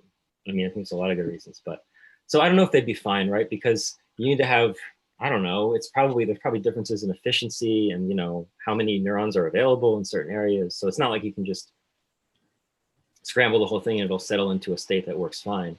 But I think that's one kind of answer. But also you can have innate stuff. I mean, the whole structure of convolution I was talking about earlier, you could think of that as like an innate prior And as far as modularity goes, like you could even argue that layer-wise separation is a kind of modularity. It's a weird kind of modularity. There's some interesting papers on this actually, like Zoe Drayson has a paper on modularity in the predictive mind. And there's some newer recent stuff, but it's not like it's just going to be a homogeneous field of neurons. Like, yeah. Gotcha. I don't know. Yeah. I feel like I'm trying That's to interesting. Well, yeah, you're doing a good job.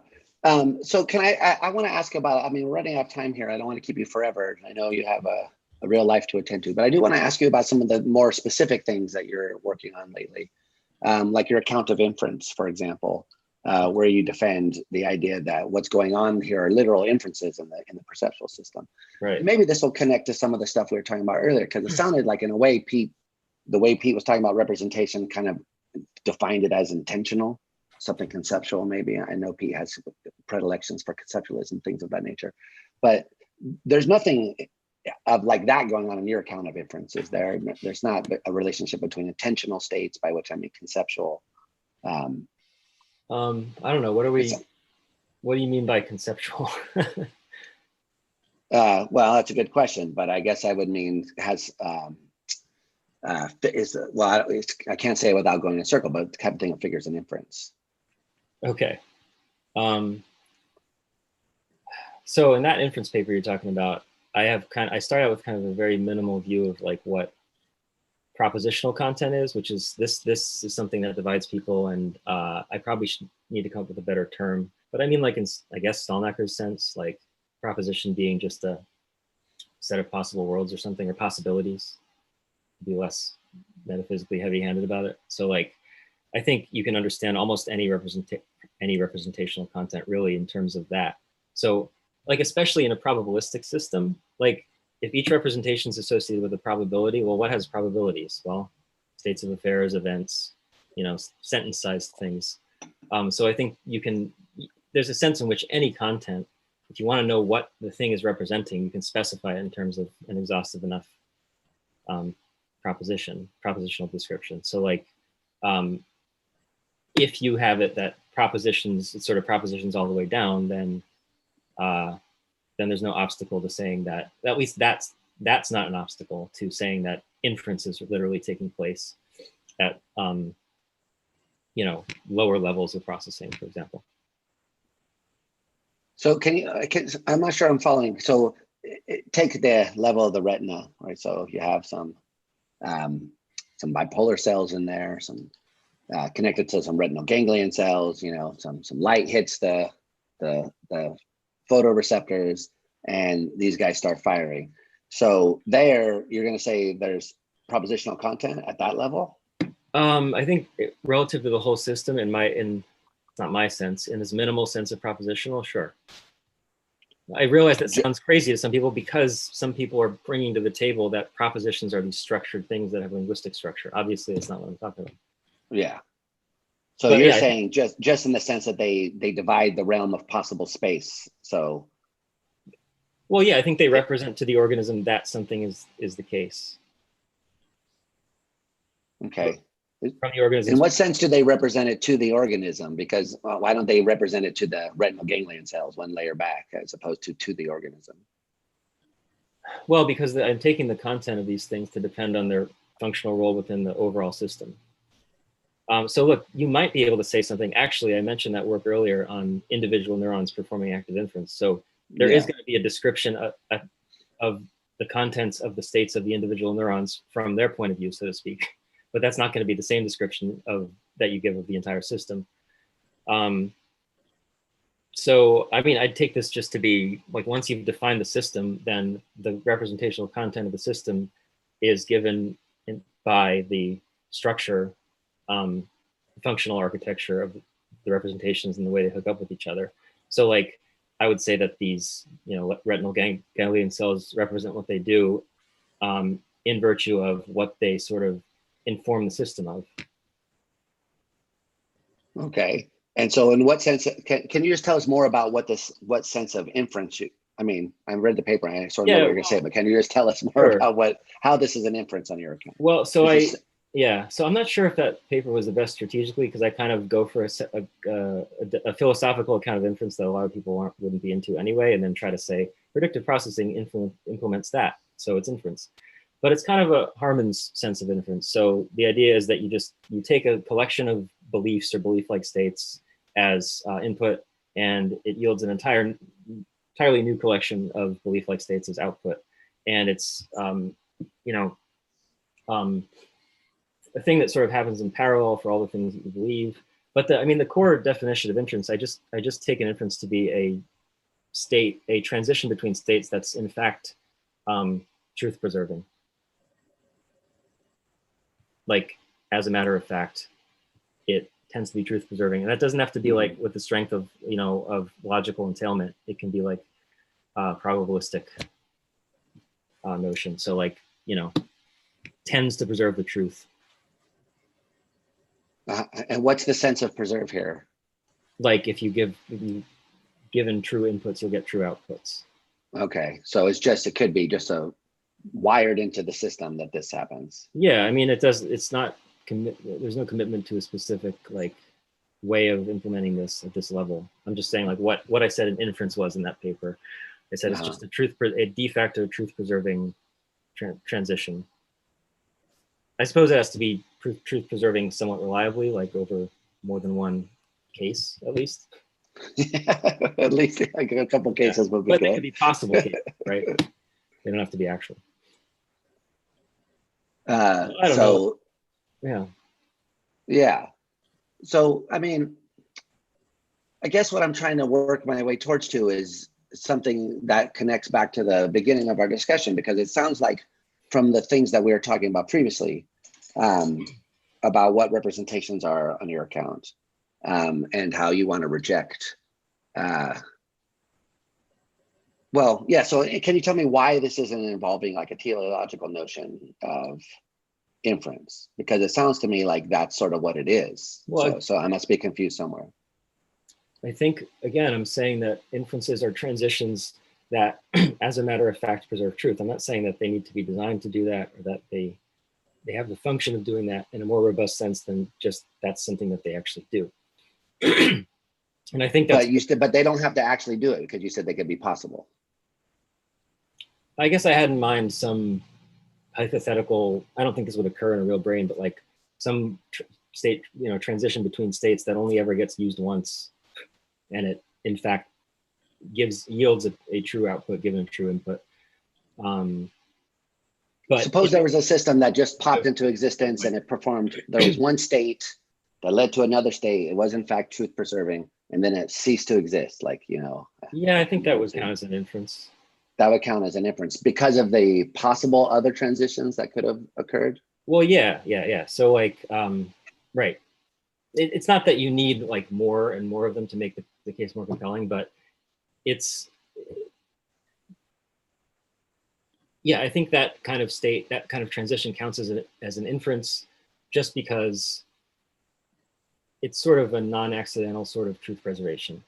But non-accidental, I think you can cash out just in terms of the categorical properties of the system and what it's thereby disposed to do. I don't think you need to talk about functions. Okay. I want to try a slightly different tack on you, Alex, and I'm enjoying the game of try to hoist Alex on his own petard. Wait, what about your view? All right, fine. Okay, so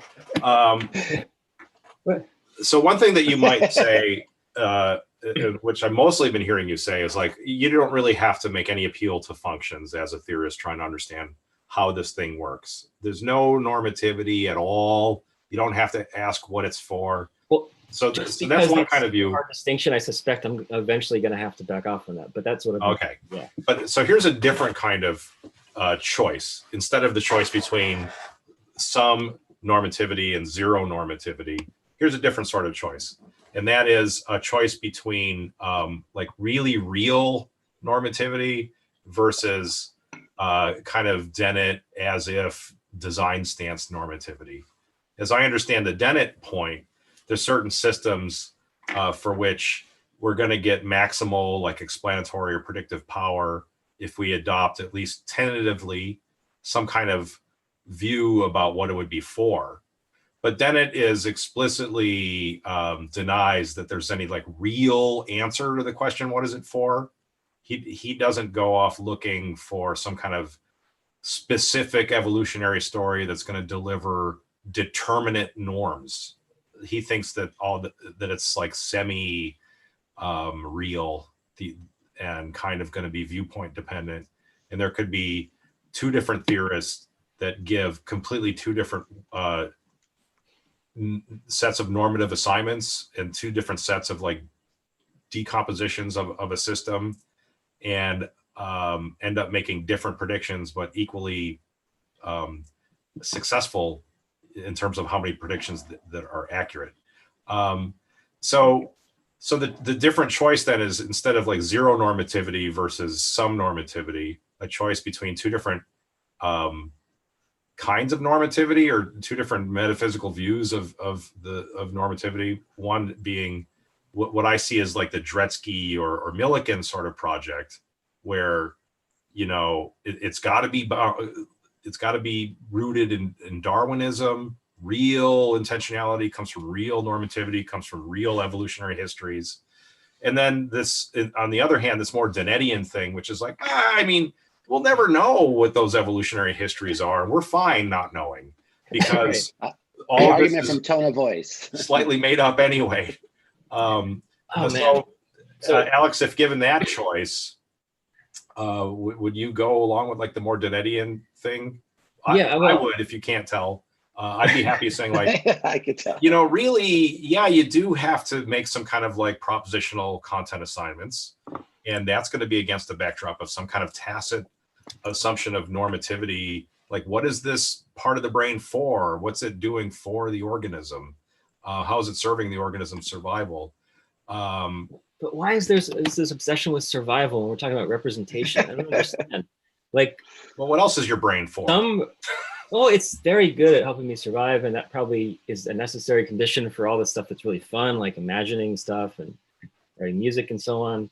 But like, I really don't see that it needs to be tied to that. So I would go for the Dennett option if you give me only those two options. Like, well, the Dennett option doesn't have to necessarily be about survival. You might, for example, you might be someone who is a music doctor or a sports doctor, and so you're going to be evaluating brain function relative to like what's going to help this patient better, like judge saxophone performances or whatever their job is. And that's not committing you to like saying all human brains have evolved to like listen to the saxophone. Yeah, totally. But nonetheless, it's a temporary tacit assumption about what would be better and what would be worse vis-a-vis this particular But do you situation. think that you need to make such assumptions in order to usefully describe the system as representing things, or as having contentful states? I mean, because I actually like the account of Dennett's that I like is this account in terms of notional worlds. I don't know if you guys, I don't know, it seems to be a somewhat neglected view of his, but I was working on something actually developing that idea. But like, the idea is you look at this physical structure, right? You look at this organism or the system you're considering, and you try to imagine the kinds of worlds in which it would be useful to be this kind of thing in various ways.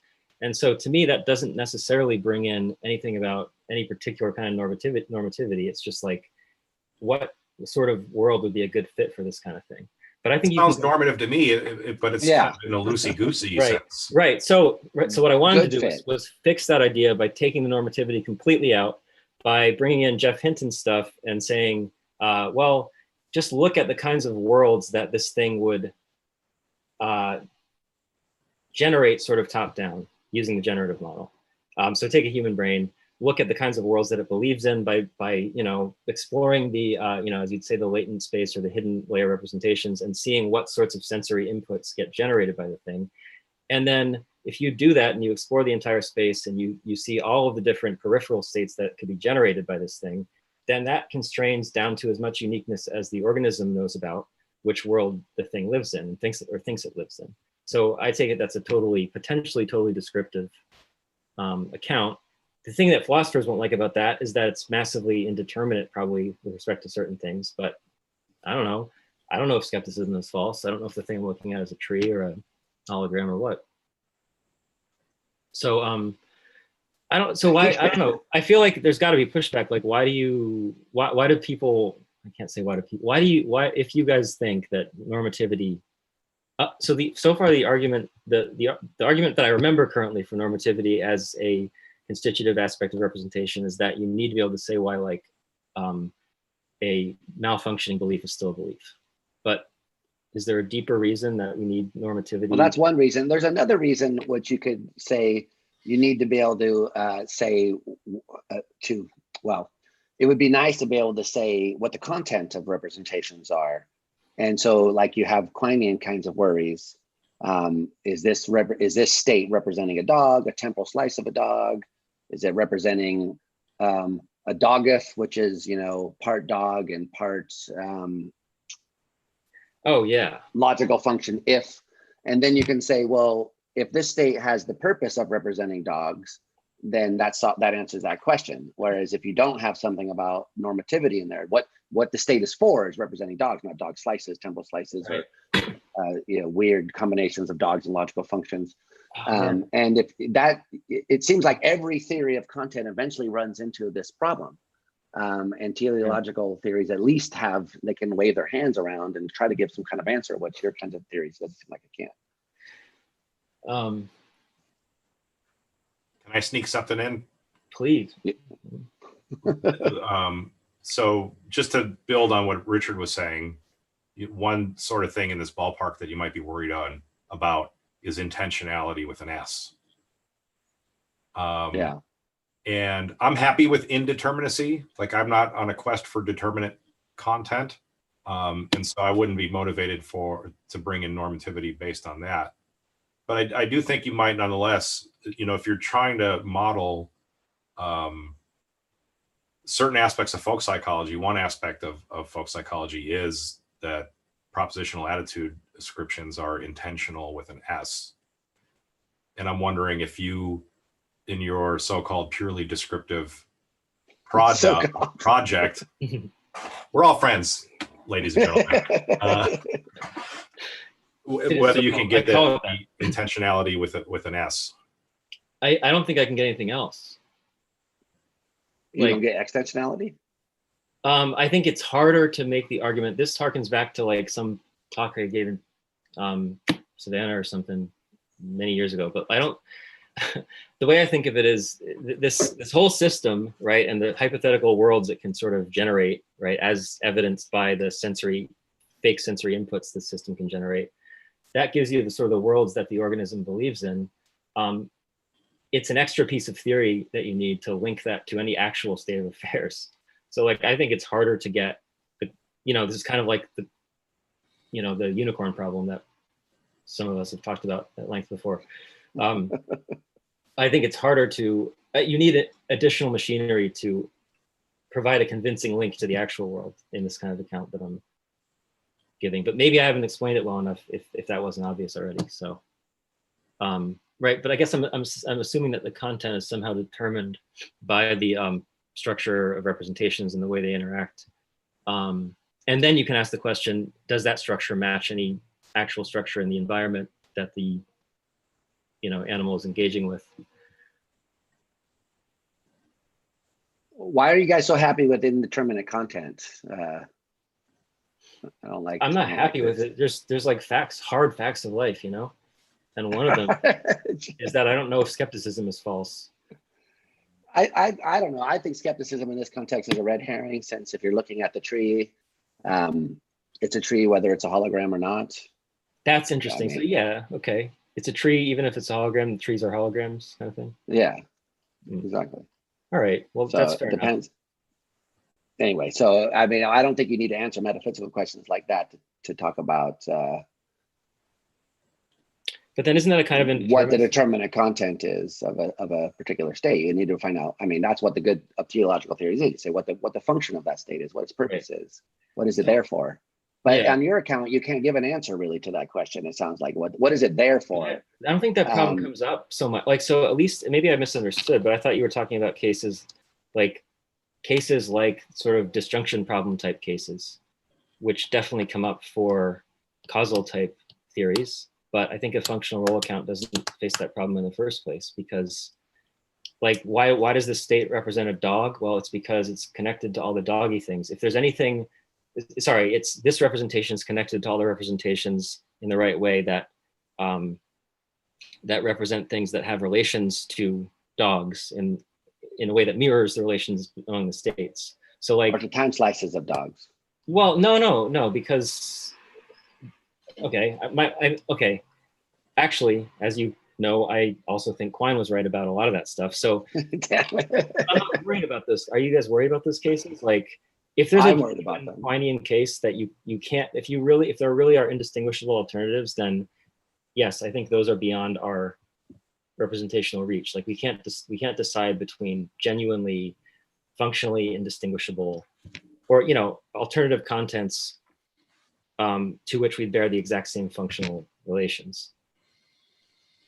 Yeah, so that's where the teleological story can come in handy, though, is because it probably is not useful. The reason the state is there is not because it was representing time slices of dogs, but rather that it carries information about dogs as organisms, and that's useful for us getting around so that we can give an answer why the state has that kind of content as opposed to the time slice content. But wouldn't time slices have done just as well for getting the system to survive and, you know, have the states that it currently has? No, time slices have weird properties, and things are true of dogs that aren't true of time slices. Well, right, but the time slices, insofar as we interface with them, they seem to have the right properties. By hypothesis, they have the right properties to get us the representations we have, and they've right. Unless there really is unless there's a difference in the functional interaction with the thing. But if there isn't, then I think this kind of is related to Fodor's, you know, kind of crusade against Darwinism in the later years. Yeah. Right, about natural selection being intentional or not. With an S. With an S, yeah. It's definitely intentional with a T, right? I mean, most all persons who are knowledgeable about Darwinism think that's like a joke, kind of. So I don't. It might be. I mean, I don't really know. I mean, I took it more seriously than a lot of people I know did. But anyway, so I really see we're running out of time. There's one other thing I wanted to ask you about. I mean, there's a lot of things I want to ask you about, but time is finite, sadly. So I wanted to ask about this. Sort of came up when we were talking about the adversarial networks, and you mentioned Haquan. And so this relates sort of to some of your earlier work. Since I've known you for a long time, I remember how you kind of started off in this area. And one of the things that you were explored, I don't know why it changed, but I guess I kind of want to get you to talk about it a little bit, is how these, like in predictive processing models and in general adversarial networks in general, why isn't the top-down signal a representation of what's happening at the lower levels of that system? Oh, so that you can map on a kind of higher order. I mean, part of Haquan's motivation for talking about GANs is because he thinks it sort of lends support to the higher order view that he wants to defend. Yeah. And so I wonder if you think that that's kind of the right path, or if there's a reason for thinking that the representational contents are not going to be about the first order states or about the lower levels. Sorry. No, it's okay. I'll wrap up soon. Yeah. So I think, I mean, this is one thing that I'm still working on very much, but I do think, so I think in part of what you said was, why are the top-down signals not representations of what's going on at the lower level? And my potentially half-baked answer is that they are representations of what's happening at the lower level. Maybe in terms of the contents of those representations, not in terms of the vehicles. So like, and I think that's consistent with them having the correct sort of distal content as well. This goes back again to Alan Newell's work, which I'm still trying to sort of plumb for like philosophical, purposes. But his view is basically that when you do represent an external thing, it's essentially a matter of simulation, and it's in virtue of a chain of sort of designation relations, these sort of dependence relations of some sort obtaining within the system. So for me, the holy grail would sort of be an account of representation that has it that you represent distal things in virtue of your internal states representing one another in the right way. But you're probably gonna have to place some constraints on that. although I can't do justice to it right now, but I did work on a few cases where it would, reasons for thinking that it's not crazy, basically, to describe things in that way. So there's a worry that I always have about this stuff, and I first got turned on to the worry through Gouven Gazelderay at Duke University. When you're trying to give an account of a so-called higher order representation, you want to know, well, in virtue of what is it a representation of a representation? And if it turns out that it just has the content of the first order representation, if it has the same content as the first order representation, then itself would be merely a first order representation. So if I've got some first order representation of a tree, and then there's this other thing in my brain that's triggered by that first order representation, and what it represents is simply a tree, then the fact that it's later in the processing stream doesn't make it higher order. In order for it to be higher order, it would have to, in some sense, represent the first order representation, and simply They have to represent that you represent a tree. Something like that. Yeah. Right. And, you know, just representing the tree won't be good enough. It's tempting to me to say that it has to represent the tree and the first order vehicle, because I don't know what else there is.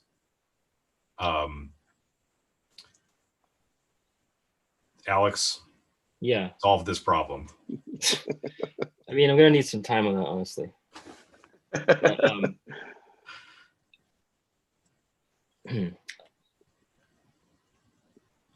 so your argument was that if you're only representing the lower order representation in terms of its content, then it's going to collapse into just a representation of the thing that was represented by the first order state. And therefore be first order and not higher order. So I can't promise that I have a coherent thought to give about this, because it's, you know, I'm working this out this isn't something I've written about yet. I've taken some notes, but I think one thing that might do it, maybe it doesn't end up being sort of a vehicular representation. So what I'm thinking is if some kind of noise, or, you know, if some kind of noise gets into the picture, then you might be able to make a case that lower order states are being represented. So what started me thinking about this actually was, so here, I don't know, when you guys close your eyes, or when you look at sort of a blank expanse of a certain color, do you see any kind of like little fuzziness? Yes. Right. So that, I assume, is some kind of neural noise of some kind. And to my knowledge, David Rosenthal maintains that he does not. Right. So I looked this up. He denies that he sees any of this. Yeah. I looked this up. I first noticed it on LSD. His brain's not nosy. Late 80s. And I never stopped noticing it ever since. It's so cool, right? Wait, you just say you noticed it on LSD? That's when I first noticed visual noise. Well, you don't need LSD to notice it, but I'm sure. Yeah, exactly. Kids don't do LSD. No, don't. It's seriously. But I think look what everyone happened should to do Alex's LSD. background. Yeah, exactly. Anyway, but go ahead, Alex. I like it. So I don't know. LSD, So, Pete. This background's normal. So I looked this up, and then people call it visual snow. And I guess maybe there's some controversy about whether it's a normal feature of human perception or whether it's a sort of, you know, unusual thing. I think it's pretty normal based on this conversation. But like, that's an example of, like, arguably, of you sort of seeing the external world through these layers of representation, at least one layer of neural representation. Like, you could take a photograph of a photograph.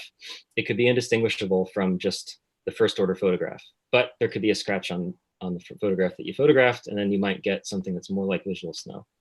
So I don't know if this is actually an argument. It's a cool thought that I want to develop, but it's also very cool.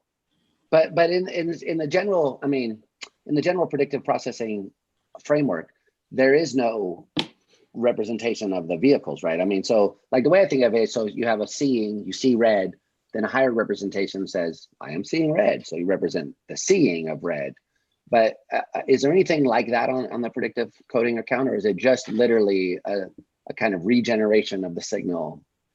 I'm not sure if I know what you're asking. I mean, one distinction is between a state that explicitly has the content like I see X, or I am in a mental state. And I think, you know, high order thought people can can, if they want to, dissociate themselves from the kind of thing that's going on at every level of these predictive hierarchies by saying you need this robust sort of self-involving content, which maybe isn't present at every level.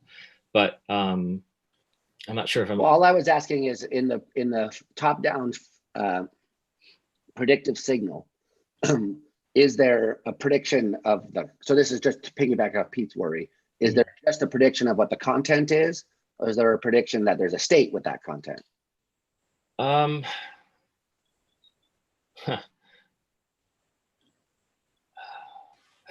So are we talking at the level of content here? Like, is part of the content of, let's say, layer 3, which is, I know, sorry to be so generic, is part of the content of layer 3 that there's a state at level 2 with so?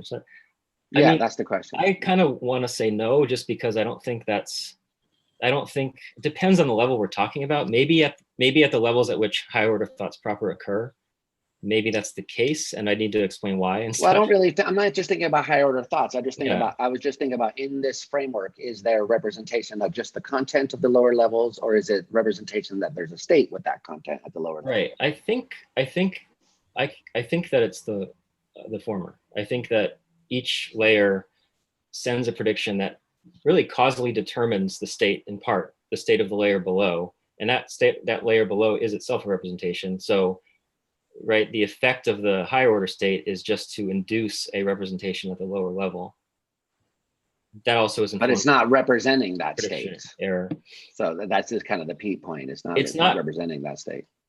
I mean, it depends, right? It depends what you mean by representation and such, but I mean, you could argue that it's not representing that state because there's nothing about your, right, so there's nothing about the overall representation that suggests that you're representing another representation or a state. Right. That's if true. you just looked at that representation, you would never know that it was like, but so just I guess abstracted it out and just looked at the right. content of it, it would be like tree. It Right. wouldn't be like there's a state down there that says tree. So I guess what I'm trying to argue, at least in the case of vision, is that maybe to the extent that things are going well, or to the extent that there's teleology in there, to the extent that you're clearly just perceiving the external world without hallucinating or seeing visual snow or whatever, you're just representing lower level states in a transparent way.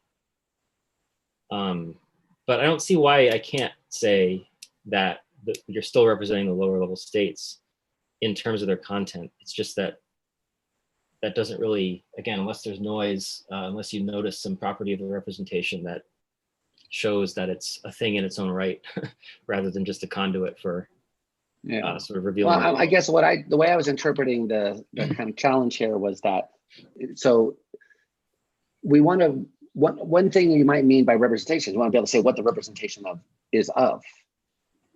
But it sounds like in this model, it's even hard to say, is a representation just of the content, is a representation that there's a state that has that content.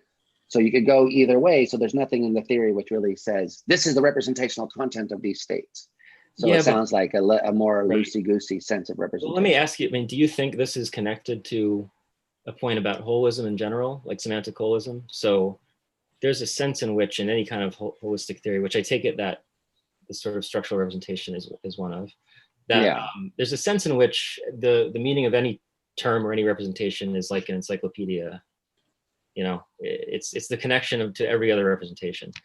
So, I mean, there's a sense in which you can't pin down, especially in statistical modeling, right? Where you might, I think, anyway, there's a sense in which you could say that you represent some things better than others, but if there's some even like minuscule dependency with some other thing, depending on your account, it might turn out that that's part of the content. So it's hard to give. This is something that Graham Priest gave me a hard time about when I was defending my dissertation, my prospectus, is it's hard to give, you know, necessary and sufficient conditions for a vehicle to represent one thing and not another. Right. But I think if you talk about— I was there, by the way, at that. I hope I'm not being in any way like that into the question I'm asking. No, I mean, you're being more gentle and Richard-like. So here's the thing. I don't know if I love Graham Priest, by the way. Yeah, we all do. Helping or hurting. But I do like bringing the visual noise into the discussion of this problem that I attributed to Gaven Gazeldere. But now there, thinking of your like notional world or possible world framework for propositional content, we could cook up a world and an organism such that that world is noiselessly represented as having sparkles in it. And this organism represents those sparkles noiselessly. Very nice. And then a similar world where that's noise. I mean, live in a world without sparkles. It's a perfectly clear world, but you represent it in this sparkly, noisy way. Yeah. And you also have this additional like conceptual apparatus. You know about things like visual systems and the way your world works and how it's sans sparkles. Yeah. So since you've got all this extra conceptual theoretical knowledge, and also as a theorist are relatively happy with holism, you could say that the way this organism achieves the higher order state is through some kind of like theoretical inference that like, well, these sparkles I'm seeing aren't out there. What's out there is the tree, and the sparkles must be due to my seeing of the tree. And now you've got a higher order representation. And your counterpart in Sparkle World might just be stuck in the first order. They have like the same first order state that you have and are representing a sparkly world perfectly accurately, and would never need to be prompted to the like higher order state.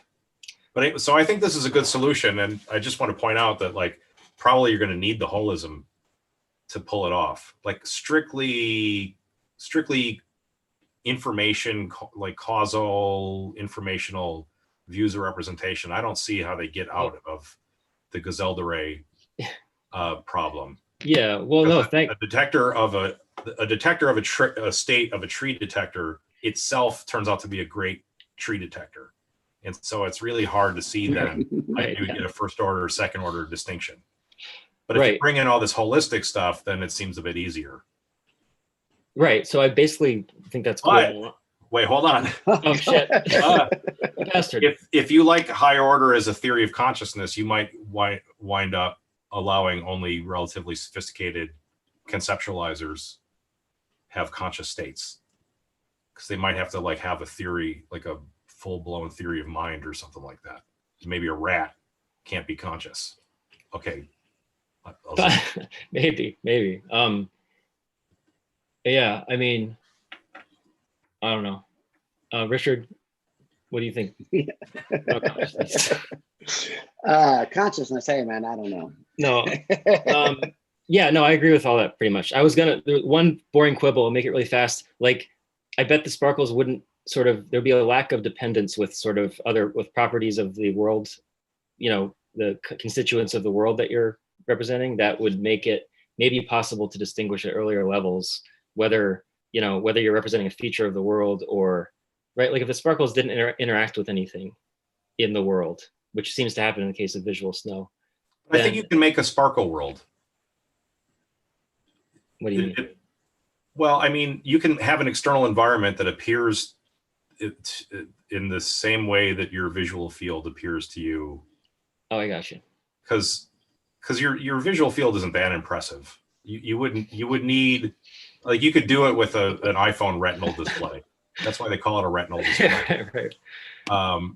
So, by the way, there's this artist. I have to look up. The name of the artist. He does a lot of light sculptures, and he has this permanent exhibit at the Knitting Factory in Pittsburgh, Oh, cool. in which you are led into this completely, like almost completely black room. You sit in this chair and you just stare ahead. And after your eyes become dark adapted, you're able to see this this faint like thing. Maybe it's a violet disc. You're not sure. Like, it's so like faint and everything like that. And what it really is like he measured like exactly what the wavelength of the dark adapted eye would be, that would be like just cross the detectability threshold after like 2 minutes of dark adaptation. And so what there is there's like this purple disc with a slightly lighter purple disc in the middle, and it's all measured in exactly the right way, so that if you're sitting in the chair you're supposed to be sitting in and looking straight ahead, this thing is exactly in your retina, and the outer disc is, or it's exactly in your fovea, and the outer disc is exactly the outside of the fovea. But anyway, this is, and he's using special like technical lighting so that the disc is illuminated with the precise, correct wavelength of light at the right level.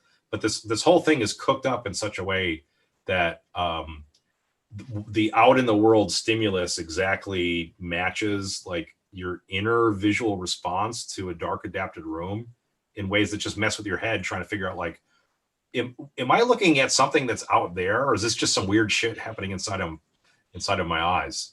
But I mean, I think that we do know enough about what's going on in the inside that we could cook up an external stimulus that just is perfectly blurry or perfectly noisy, and it could be on a video display, and someone that somehow doesn't have visual noise would be in the same low level sensory state that you are in with your noisy eyeballs. That's really cool. I want to see that piece of art. I'm not sure that would work, because if assuming the visual noise comes from noise in the actual activities of neurons somewhere in the intermediate, I mean, you could cook up, I see what you're saying. You could cook up a external stimulus that, if perceived without noise, right, give you the same experience, right? I don't know. I think I could object to that, but I don't know that I want to, because I have a feeling that Ned Block and some people have written about this back in the 90s during the representationalism wars about consciousness. Yeah. So Dretske, Ty, and Block, and so there's a lot of discussions about whether blurriness indicated the existence of mental paint, or whether a pure externalist representationalist could give an account of blurriness. So I feel like there's a lot of literature waiting for you if you wanted to explore the blurry or the noise solution. Okay. To the Gazelle problem. Thanks. I mean, I think your higher order solution is kind of cool. So mine or Richard's? Cool. Wait, who's you? Yours, Pete. Oh, Pete. I'm sure Richard's is fine too.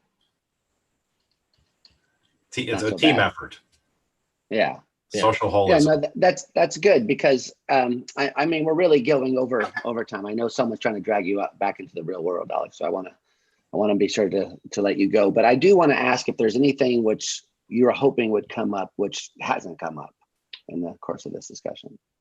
The answer can be no. I just like to check. Yeah. No, I'm just thinking about it.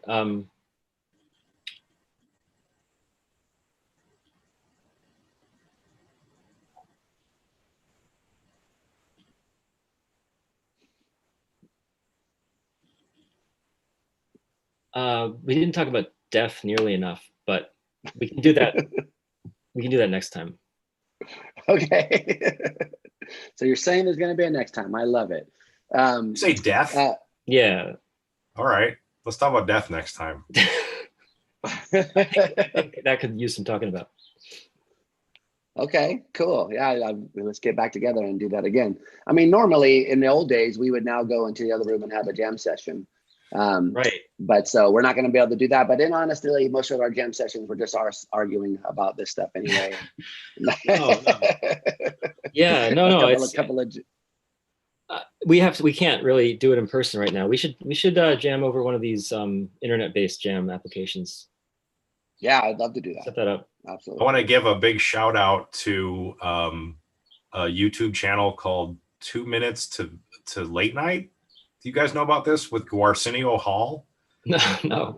There's this guy who wears like corpse paint, and then he gets all sorts of musicians. And some of the musicians are like relatively big name metal musicians. So like people from Cave In and High on Fire. and then they will do like death metal or black metal covers of like Guns N' Roses or Boston. But they're all, each individual is in their apartment or whatever. And then anyway, it's 2 minutes to late night. Okay. They're pretty great. I'll Really check great. that out. Yeah. Okay. Cool. I don't know what software they're using to, I mean, I don't know if Zoom would allow for a decent musical performance, but I know there are musicians that are doing collaborative stuff in the Yeah, well, Alex, era. hook us up with something. We'll definitely. All right. If you know some software that we can use, let's get together and jam. But Yeah. but on that note, let's go ahead and let Alex be free. I want to thank you for joining us, Alex, and Pete as well. Both of you guys. It was a great discussion. Alex, I think your work is really cool. I think we barely scratched the surface of the stuff you're doing, but I think I learned a lot from reading it. It's challenging, it's thoughtful, it's interesting. So I highly recommend people check out what you're doing. Thanks for stopping by. Thanks for having me on this program. I love these kinds of long form discussion things. So I'm really happy to do this with you guys. And, cool. And we'll next time death. So just hang out for a second. I'll say bye off the air, but I'll go ahead and end the stream. All right. Peace. Peace out. All right, we're clear, guys.